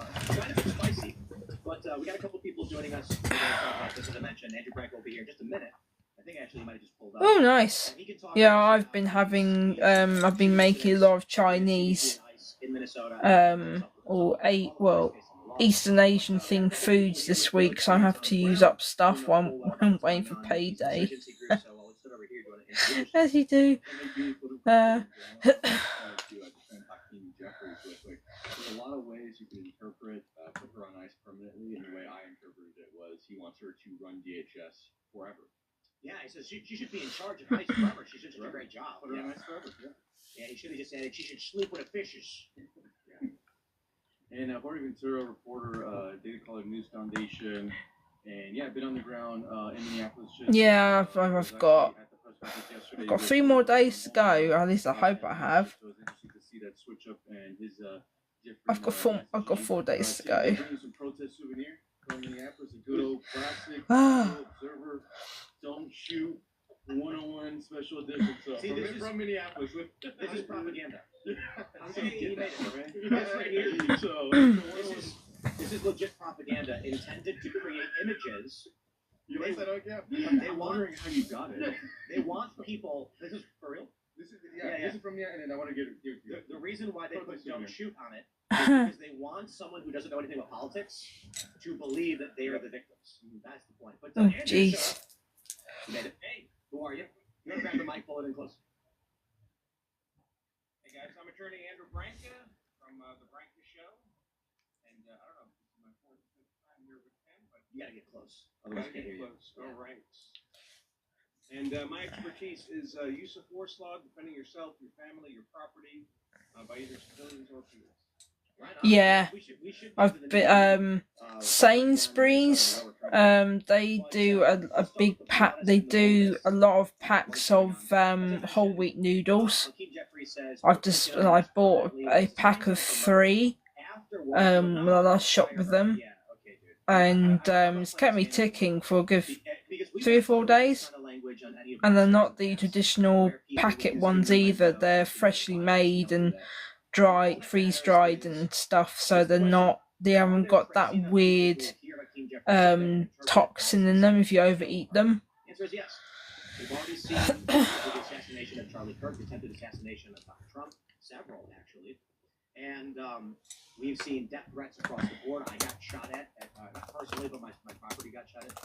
So I suppose the first question, and I want to go through this first question relatively quickly based on what we're seeing in Minnesota before we get into the specifics of what happened with the shooting. But what would you describe where we're at? People are asking the question, is it civil war? Will there be a civil war? Right now it appears that we have state-sponsored paramilitaries operating in Minnesota. We can try and be as reserved as possible and say, no, we don't want to say anything extreme. We are in a period where state-sponsored insurgent paramilitaries are attacking law enforcement, and that's it. But how do you guys feel about what's going on? How do you describe it? An insurrection, for sure, and people are really antsy about me using that term. They say it's not an insurrection, and I say just ask the people on the ground themselves, the actual insurrectionists. They literally fly the rebel flag from Star Wars. Yeah, they are nice, yeah. Spoiler alert, rebellion, resistance, insurrection, they're all synonyms, they mean the same thing. They openly call themselves an insurrection. It's exactly what they are. They're resisting the government, the federal government, and there is a systematic coordination to impede federal law enforcement actions and operations. Yeah, they actually do some nice flavours, pot noodles, so I haven't had them in a while. They were all there in coordination with other I think when I do my next big shop, I'll stock up on some. Minneapolis and covering the Black Lives Matter riots back in 2020. I feel like we're seeing once again just like a real life where Americans are getting psyop in real time.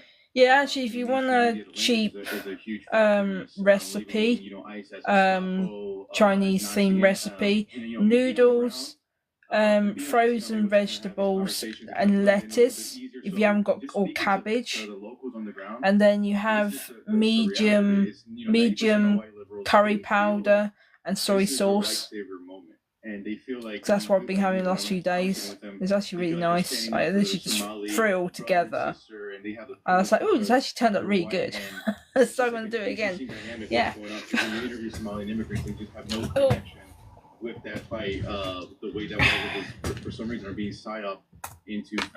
And also another one is if you've seen Ponyo, there's the famous recipe where you've got noodles, the ham and the egg. I did that from scratch and it's amazing. And I actually added tomato sauce on top.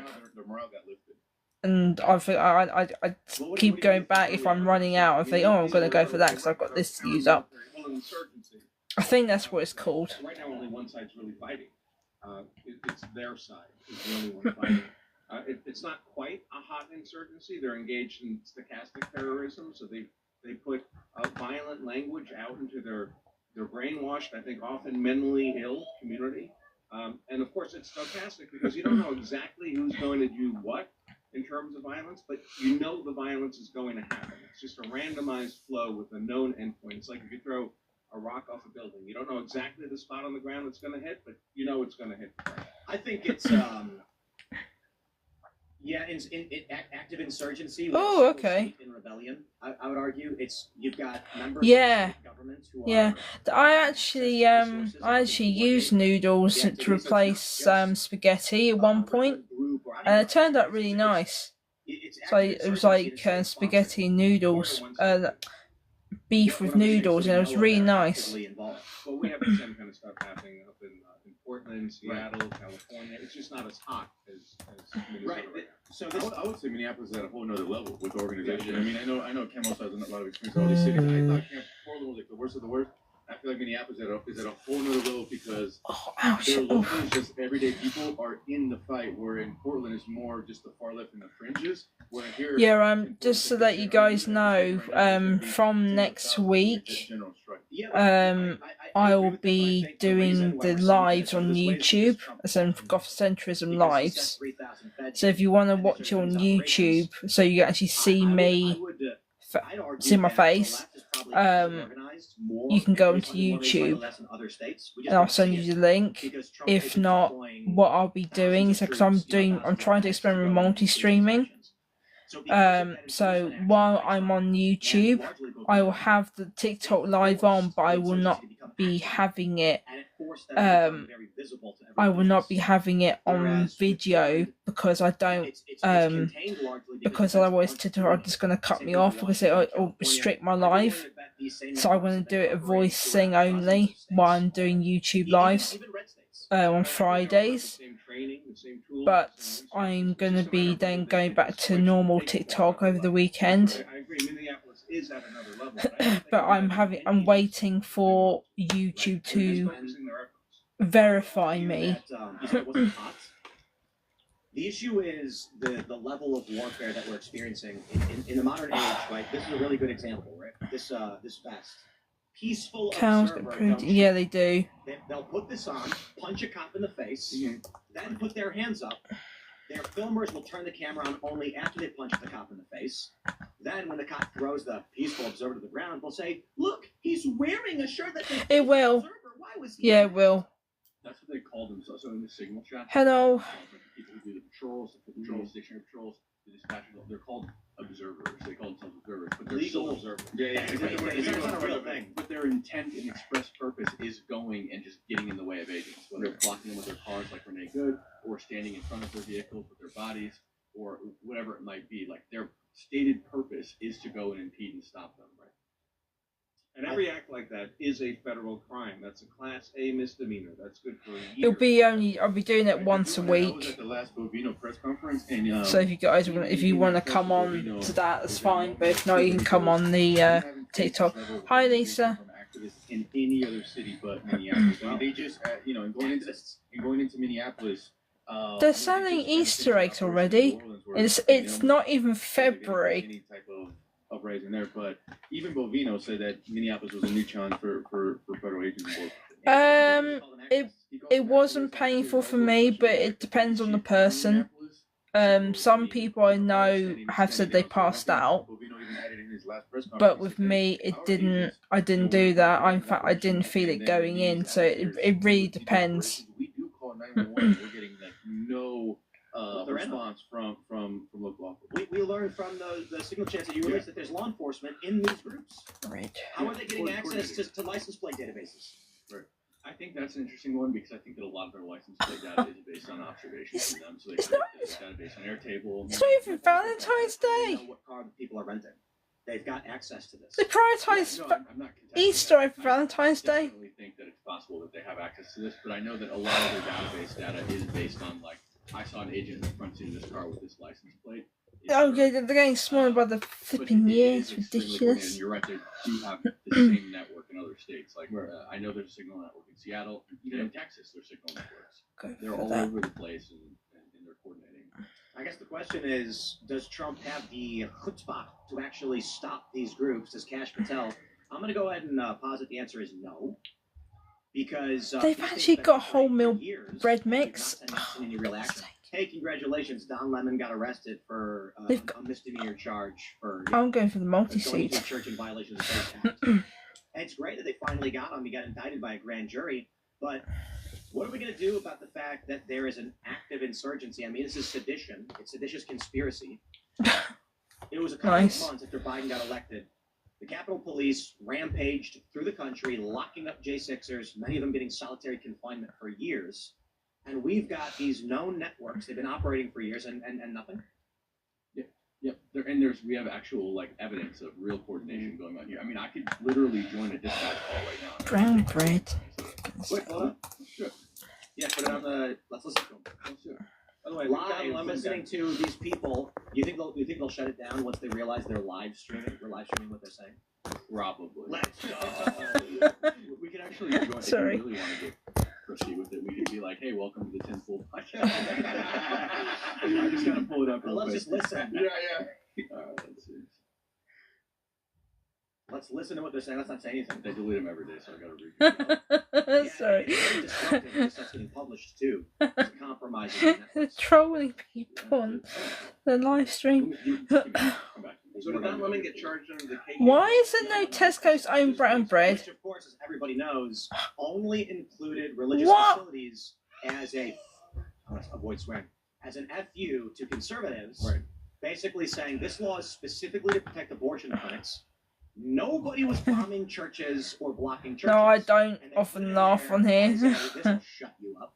Right. Now it's bipartisan. Well, the funny thing is it's blowing back in their faces, I guess. So, while he's pulling that up, let's get into the nitty-gritty. Obviously... Oh, that's right. I can have beans and toast. Sorry. I'm just working out meals to pass the time. To just... You know the... Remember the Jack and the Beanstalk Disney film where you see Mickey Mouse, Donald Duck, Goofy, the paupers, and they're literally slicing really thin slices of bread. That's me right now. For a better reason. But a better example, I suppose, would be the left's violence. A leftist could literally draw a gun and open fire on ICE.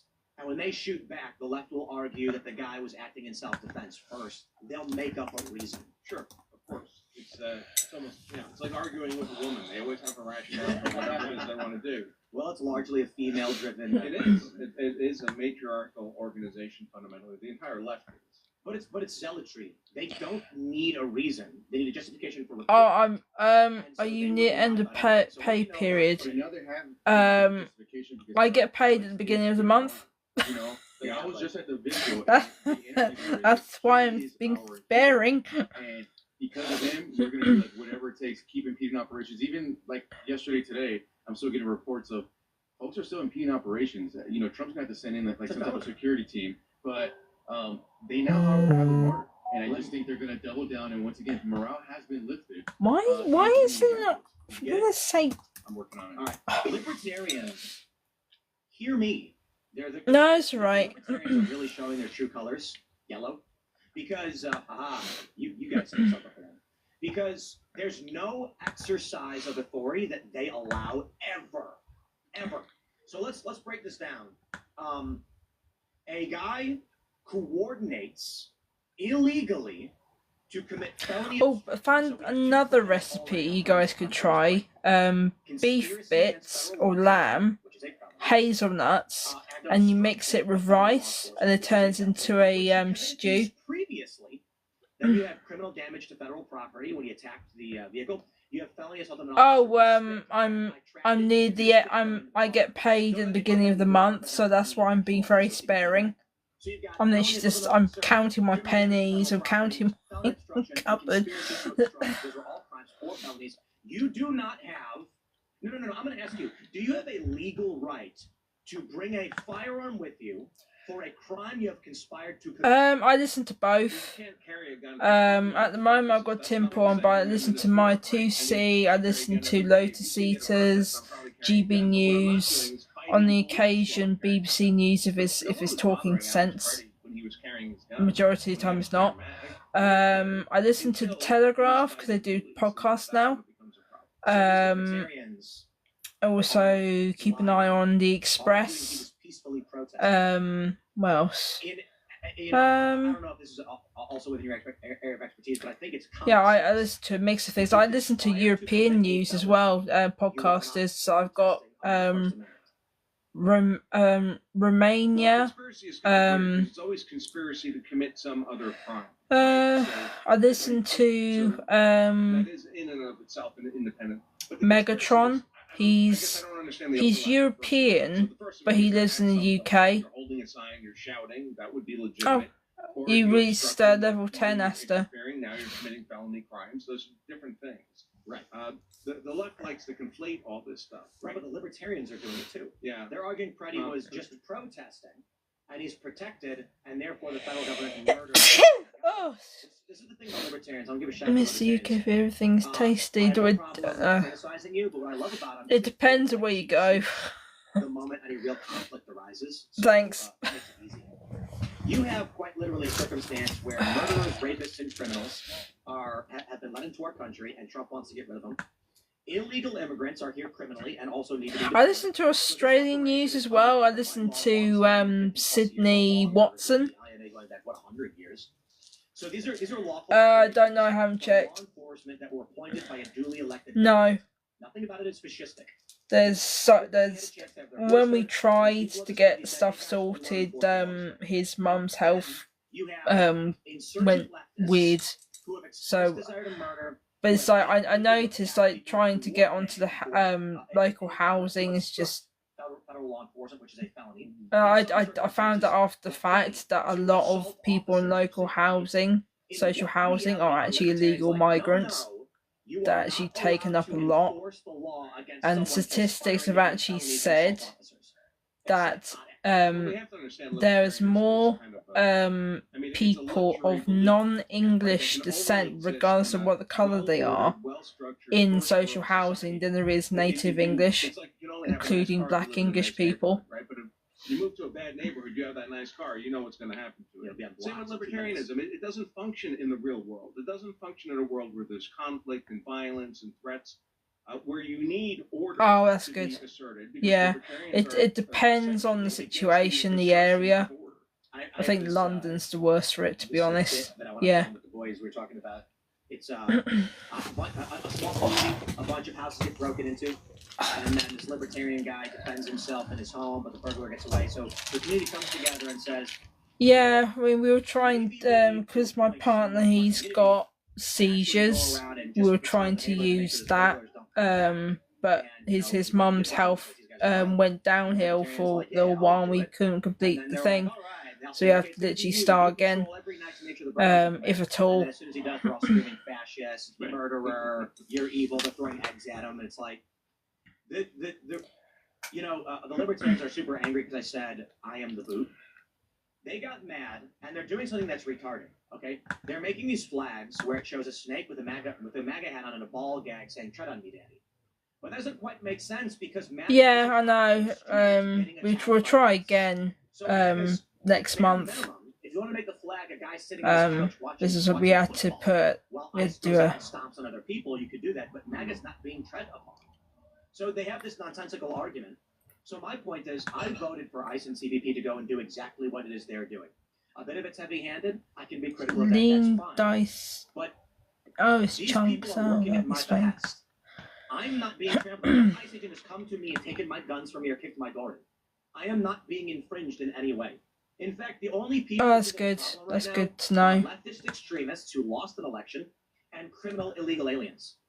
Those are the people being tread on. So how about this, libertarians? You make a flag where it's a bunch of fat MAGA dudes sitting with their bellies hanging out, yelling, "Keep treading," and it's ICE stomping on leftists' Antifa.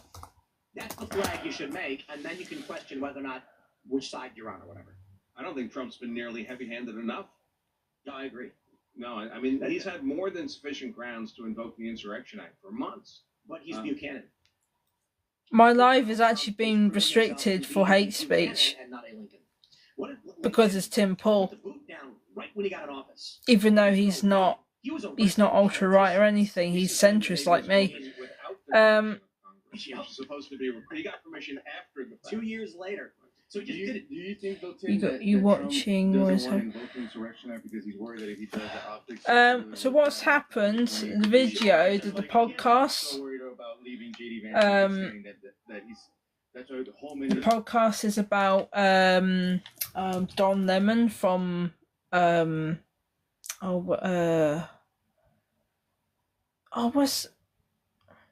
he's a news reporter. I'll get there in a minute. CNN. He's a former CNN. He's a former CNN news reporter, and he and a few others.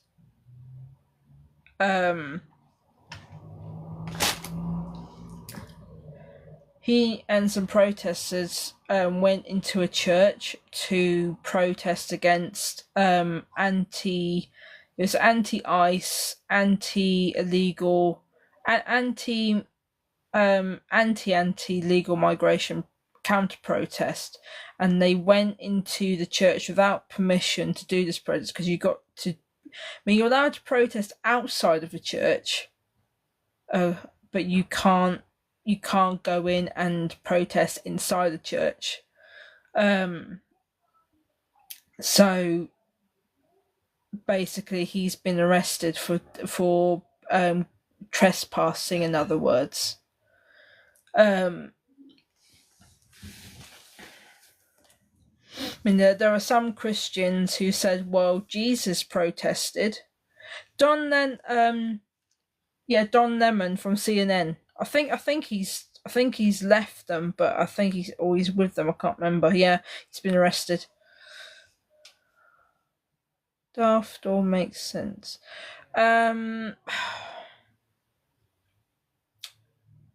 It was a daft decision because obviously you're allowed to protest outside of a church because it's a public space, but once you start infringing on the actual building, it's a whole different ball game. I've seen Christians support what Jesus protested. I say yes, he did, but he was protesting the religious leaders, the elders of the church or the temple at the time, and that's not what Don Lemon was supporting. It wasn't the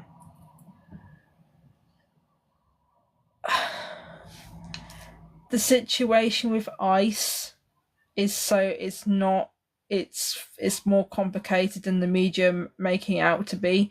Like the guy that was recently unalived, he was a known protester and he was volatile towards the ICE agents.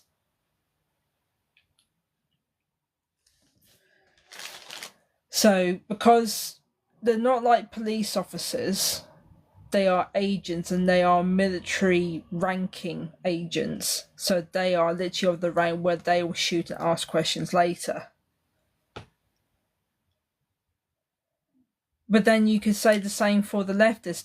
They cover their face and attack people too. Because in this video you have the guy, Petty, I think his name is. He goes up during a protest, he goes up to an agent's car and starts kicking the car. Pretty, that's the one. Sorry. No, there's new footage of him actually attacking a ICE agent's car, and he was wearing a beanie hat. So why would a journalist go and attack a car? And plus, he's a doctor. So how can he be a journalist and a doctor?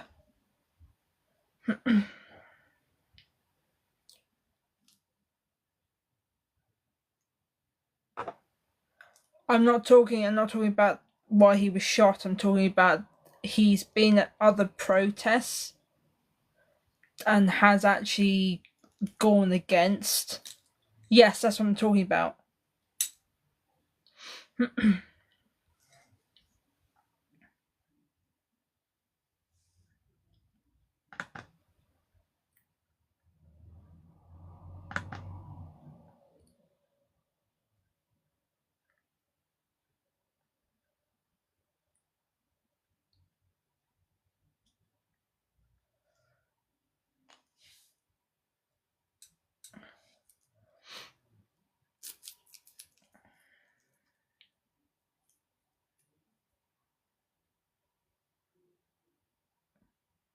Lesbian woman. A Norse.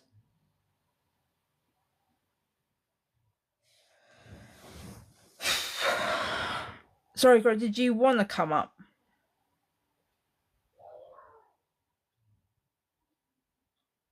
He can't spell. Sorry.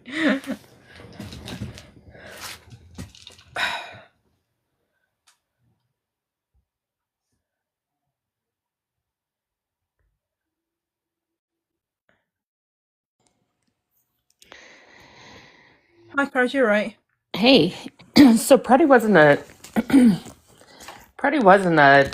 a journalist. He's an RN, and he was just acting as an observer of ISIS Was that the day he was activities. unalived?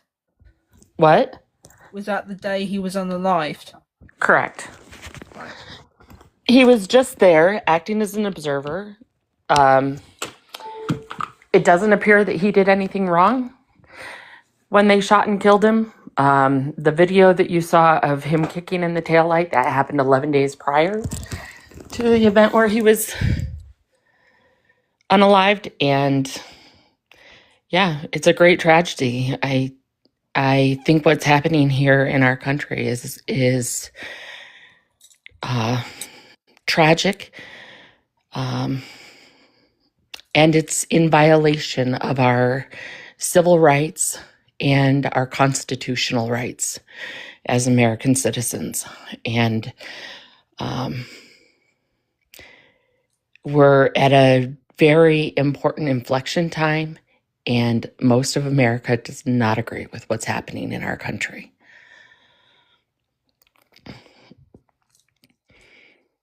So, what is happening in America from your perspective? From my perspective, From your perspective, yeah. We have an administration that is lying to us, and we have American citizens that are out there every day putting their lives at risk just to document the evidence of what's really happening in our country so that people can see it with their own eyes instead of relying on the words that are coming out of the mouths of this administration. Every single citizen in the United States is afforded due process in our country. Every single individual on our soil is afforded due process. The officers are not judge, jury, and executioners. They are not acting in accordance with their positions. They do not have the authority to do the things that they are doing here. It's incredibly scary what we're seeing, and we're seeing a rise in the level of hate towards immigrants, which is really sad because they contribute a lot to our way of life, our economy, these are not our enemies. These are our friends. These are our family members. These are our neighbors. And the propaganda has taken hold here So to make. what?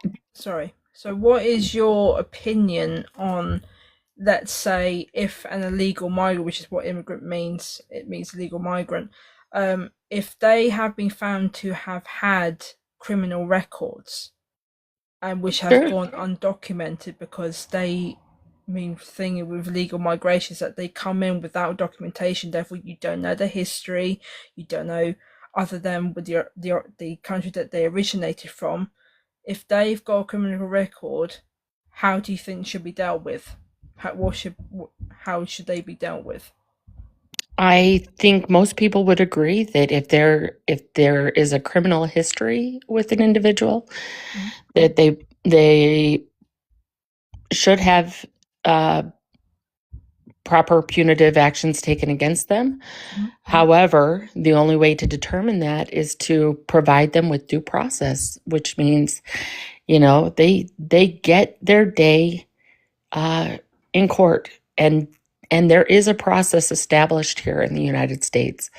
And what we're seeing people that are getting to the final stages of the immigration process.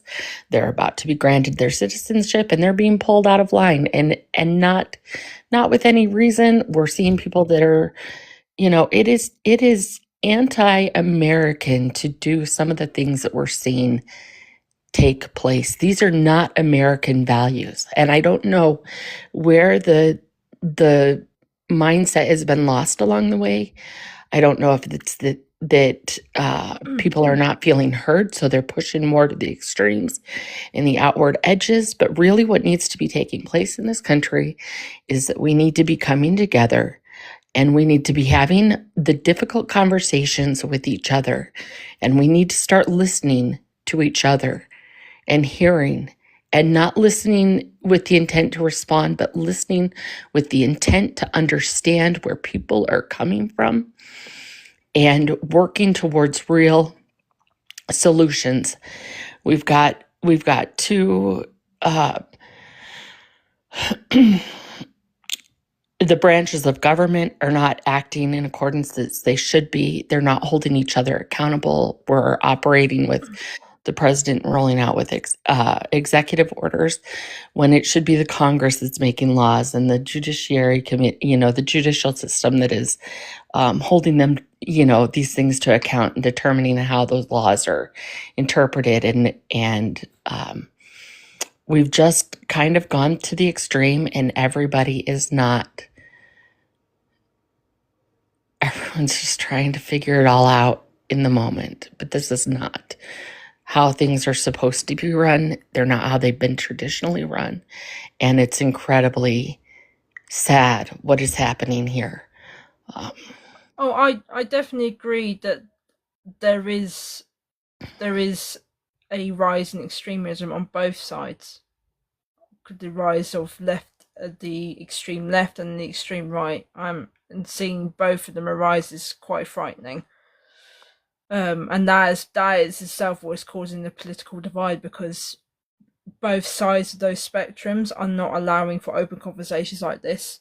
Both sides are actually stamping that out. I will say that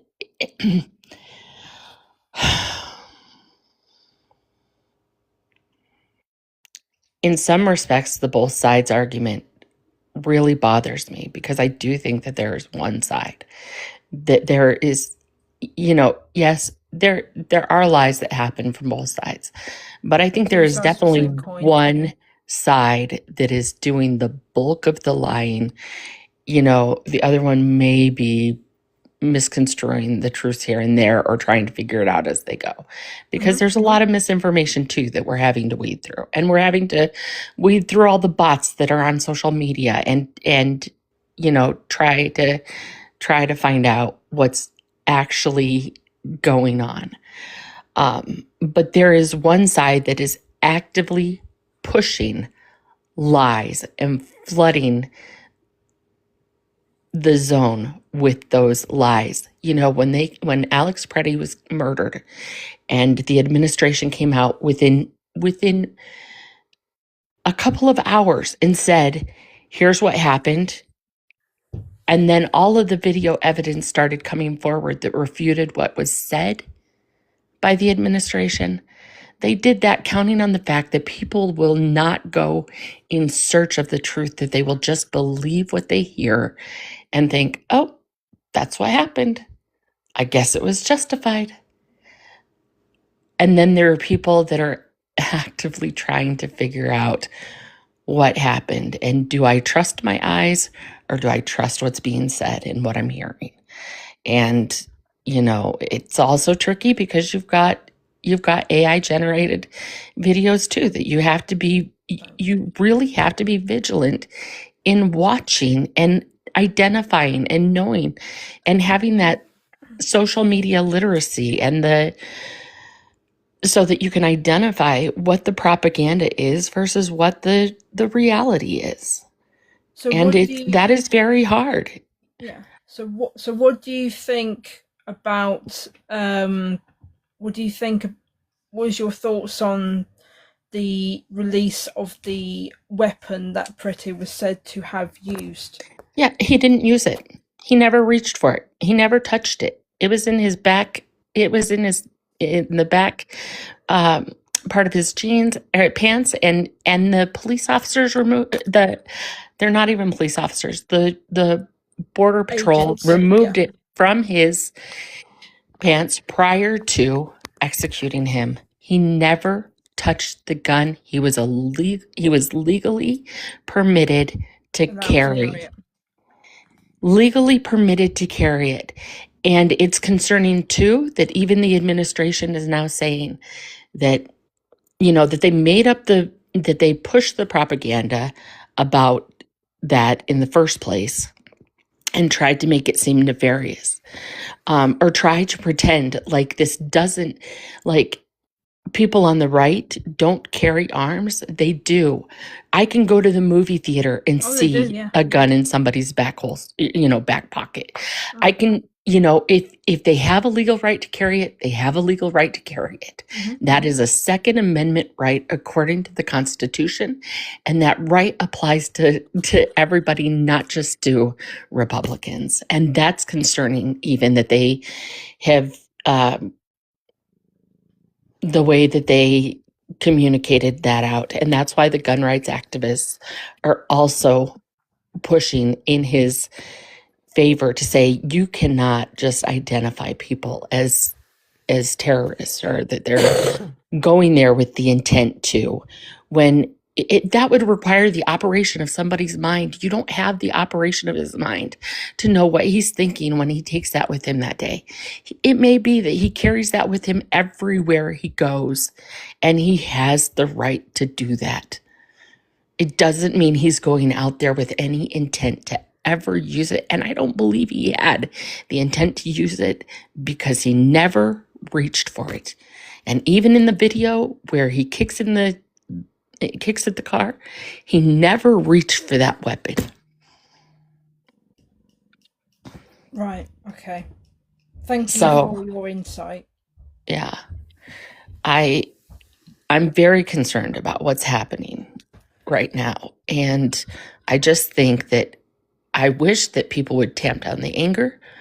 I'm concerned about the use of slurs in our society and the increase of that.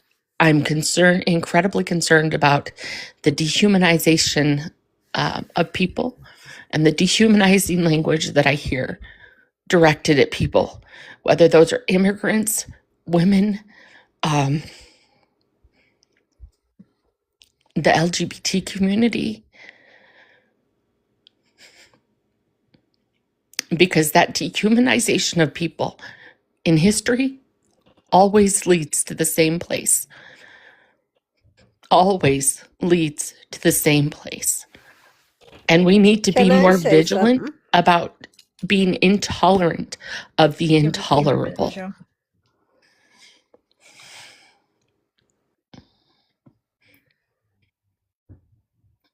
Did you want to say something, Michelle? Sorry. Yeah, I just wanted to say, how do you feel about all the people that have been murdered? Well, I shouldn't have said that. Should be unalived, schmexed, raped, all those type of people because of illegal immigrants. What do you say to them and to their families? I say that that is horrible. That is horrible. That is also not the majority. And what we see from immigrants is that they commit less crimes than citizens do. Less, not more. The statistics drop with the immigration in this country. When we move those immigrants out, the crime statistics increase when it's just the U.S. citizens. And I think that's important to keep in mind too. But it's those valued Americans that Valued were Americans? taken. I'm confused. What do you mean by valued Americans? Can you define that for me? The ones that were unalived. Or You mean raped, people? or yeah. Because I believe all life is valuable. All life is valuable. It is, but it also doesn't mean that we can do illegal things. That's not what makes us valuable. That needs to be taken care of. And with Biden putting in an open border, it allowed for so many to come in that we now have to get so many out. And it's a hard and disgusting job, but somebody has to do it. Or we're going to keep seeing more murders. I think it's interesting that the blame is being placed on Biden here, because during Biden's administration, the Congress was actively working towards a border policy. And Congress is supposed to put into place the laws. They're supposed to create the laws, and their laws stand. When we operate by executive order, the executive order can be overturned by the next president that comes into office. It is not a sustainable system. It was not the way the country was intended to run. That border bill was very important for our country. And you know why it didn't pass? It didn't pass because Trump didn't want it to pass. It was a bipartisan bill. Mitch McConnell was encouraging Republicans to pass that bill. And Biden was trying to allow the system to work the way that the system is supposed to work. And let that bill pass.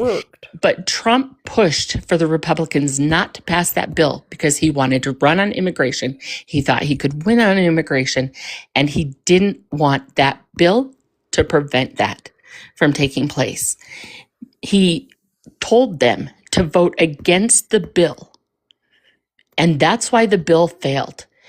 And after the bill failed, then Biden did operate with an executive order. He did take those steps, but that is not how we're supposed to be running this country. We're supposed to be working together to find solutions, and our Congress is broken because they have not been working together to find solutions to problems. And that is detrimental for our society. It is dysfunctional how things are operating currently. And it is dysfunctional how we're speaking to each other in this country. And it's going to be our downfall.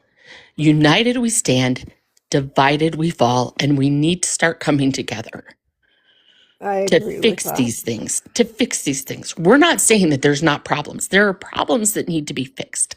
There are problems in immigration that need to be fixed. But there are better ways to fix them than shipping people to CCOT without giving them due process. And these are not. Why do they deserve due process? Pardon? Explain. Why do they deserve due process? Because it's part of the Constitution. It is a constitutional right. If you're an American. No. Every person in this country, go reread the Constitution. Go reread the Constitution. It does not specify that every citizen is afforded due process. It's every person is afforded due process. And we But have you know not been that giving means that due process. Americans. And we're trusting the leadership blindly. And it is costing lives. Yes, It is costing lives. And that Too needs to many change. lives. Too many lives. I agree agree. with you. Too many lives. We need to fix the dysfunction. We need to stop with the name calling. We need to stop with the dehumanization. We need to start working together, and we need to hold our leadership accountable. Hold them accountable. We need to vote for better people that are going to work for the people to accomplish the things that need to be accomplished. And I just hope that we're not too late. Oh, I think it's always going to be too late because the I world is disagree. supposed to I get worse. disagree. I disagree. The 100%. world's supposed to get worse. The world is not supposed to get worse. For the And that's second another fear coming of mine. the world. Another fear of mine is that there are people that believe that the second coming is coming and that Jesus is going to come and that the rapture is going to happen and that it feels almost as though some people are wanting to usher that in. And that is scary. We need to operate as though that will never happen. As though that will never happen. Nice. And if it does, it happens. But if it doesn't, then we're working towards something better rather than just letting our world fall apart. We're not operating right now as good stewards of our planet. We are not operating right now as good stewards to each other. We're not operating as good people. Right. And we need to do better. I have to get back to work. I appreciate you letting me come up and just share those thoughts. That's right, Courage. Because we're in a real predicament here. And we need to start using our brains and doing the critical thinking. We need to have the hard conversations, and we need to stop the bad behavior. Well, all of us do. We need to stop it. You were saying so, sorry. I just think that I don't know. I don't know if there's ever going to be a way around it because the division is so divided that it's hard to see it coming back together because Democrats, Republicans, they hate each other. They think they're horrible people, which they're not. Why, Esther? It's quite a joke. Quite a joke. But that's the way the world is. I agree. This is why I'm not politically liberal, Democrat, or Republican, conservative fully, because there are good elements to both sides, which I utilize. I cannot be for one or the other because there is just too many things wrong with both political sides of it. Sorry, Courage. But I do agree that what's happening in America, that there is a huge political divide, and obviously that's what's resulted in the situation with the hatred towards ICE. Even Obama said himself that even though there are people that have been unalived by ICE, he will not remove ICE because they have been put in there to deal with a problem. And at the time of Obama, they mentioned that there have been up to 56 people that were unalived during a raid to get I think it's illegal migrants out, and but even though those deaths were on the lives were unfortunate, it's Right. he had to keep it in place because it was the actual process of them that was required to actually deal with a bigger problem. In a way, it goes back to what Charlie Kirk was saying, where like the ownership to firearms. It's yes, there are people who have been unalived by firearms, but it is in the constitutional right to have one anyway. Right. And right. Those the deaths are a sad side to it, but they shouldn't ownership of arms shouldn't be removed from the people just because people have been unalived by them, by weapons. Oh, sorry. Sorry. That's right. I don't know whether you agree or disagree with me on that one. No, I agree with you. I do. It's just really sad to see so many people that are saying that, oh, the illegal immigrants are being so abused. Well, what about all the illegal immigrants that came in and abused Americans? Took their lives for no reason at all. It's just hard for me to accept that, because if you were one of those families, which gratefully I'm not, yeah, how would you deal with that? That would be devastating. I do agree with you, but both issues need to be dealt with. Right. And they both need to be dealt with at the same time. Because if you focus on one or the other, it means that the other issue is just going to fall through the cracks. We have it in the UK as well, where we have, what happened in Southport, Southport 2 years ago, where that man went into a dance class and literally just murdered all those children. Oh my gosh. And he came from a family came from a migrant family. I can't 100% say. Actually, no, in fact, if I remember correctly, his parents were refugees, supposedly. But it's the fact that that it caused riots, because it brought up a deeper issue, of people coming into this country and not integrating properly, and it's due to lack of integration which is causing all these issues for me. Right. And it's the same in America, Australia. People are coming in regardless of the intentions, and if they're refugees, if they're asylum seekers, they need help in integrating.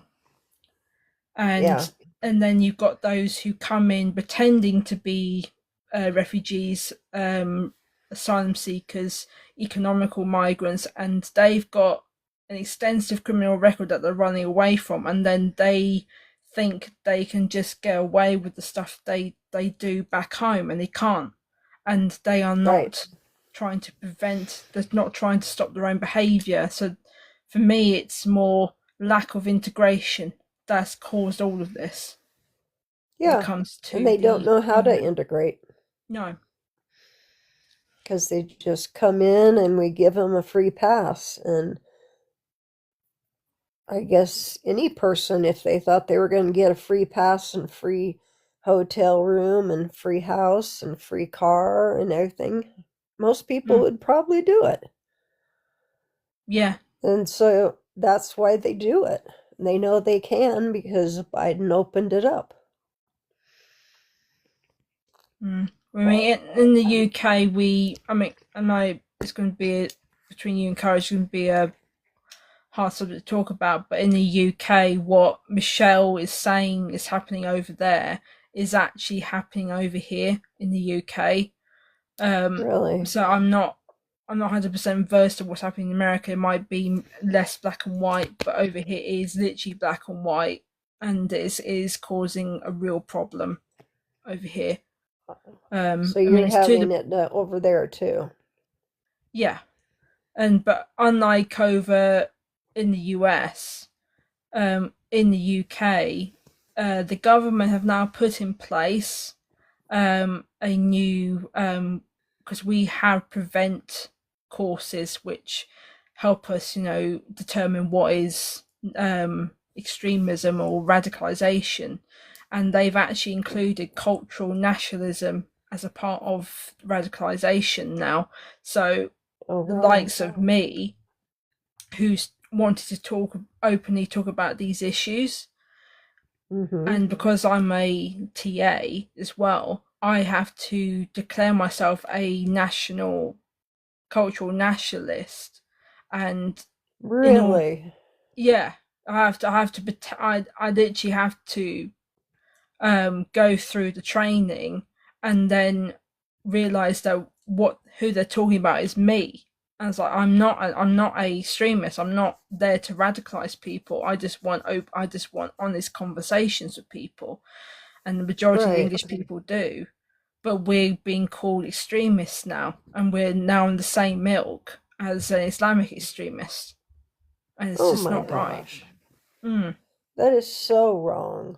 No, it's not right. Good grief! I didn't know that. Yeah, I'm sorry you have to go through that. Yeah, but we're kind of we are seeing the light at the end of the tunnel, because what's happening with Labour Party now is that people are pushing back, and a lot of things what Labour are doing now, they're now having to retract because of the reactions to them, but they're not positive, they're negative reactions. I would think so. But yeah, with what you and Courage are talking about, I can see it from both of your perspectives, because like Courage, there needs to be critical thinking when it comes to this, and like you say, we can't ignore either side, or one side or the other, and focus on one side or the other, because all these issues need to be talked about, and they're not, and that's what's causing the problem, and why there's political divides, because one side feels like they're not being listened to, and the other's being listened to too much. And so yeah, I agree with both of you. You both brought up some good points, personally. Is there anything else you want to talk about while you're up? Nope, just I love your goth look, and I love your channel, and thank you. I enjoy it a lot.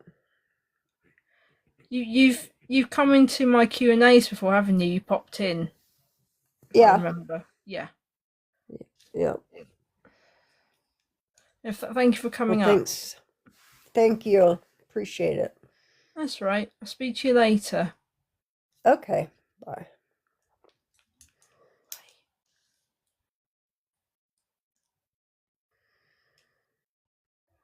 Yeah, I've actually got to head off because my battery's low. How do I turn myself off? There should be a button at the top, which means you can take yourself out. If not, I can do it. I think my end. Hang on. Yeah, go ahead and do it. I don't know how. Yeah, I can disconnect. Okay, speak to you later. Thanks for coming up. Okay. Bye.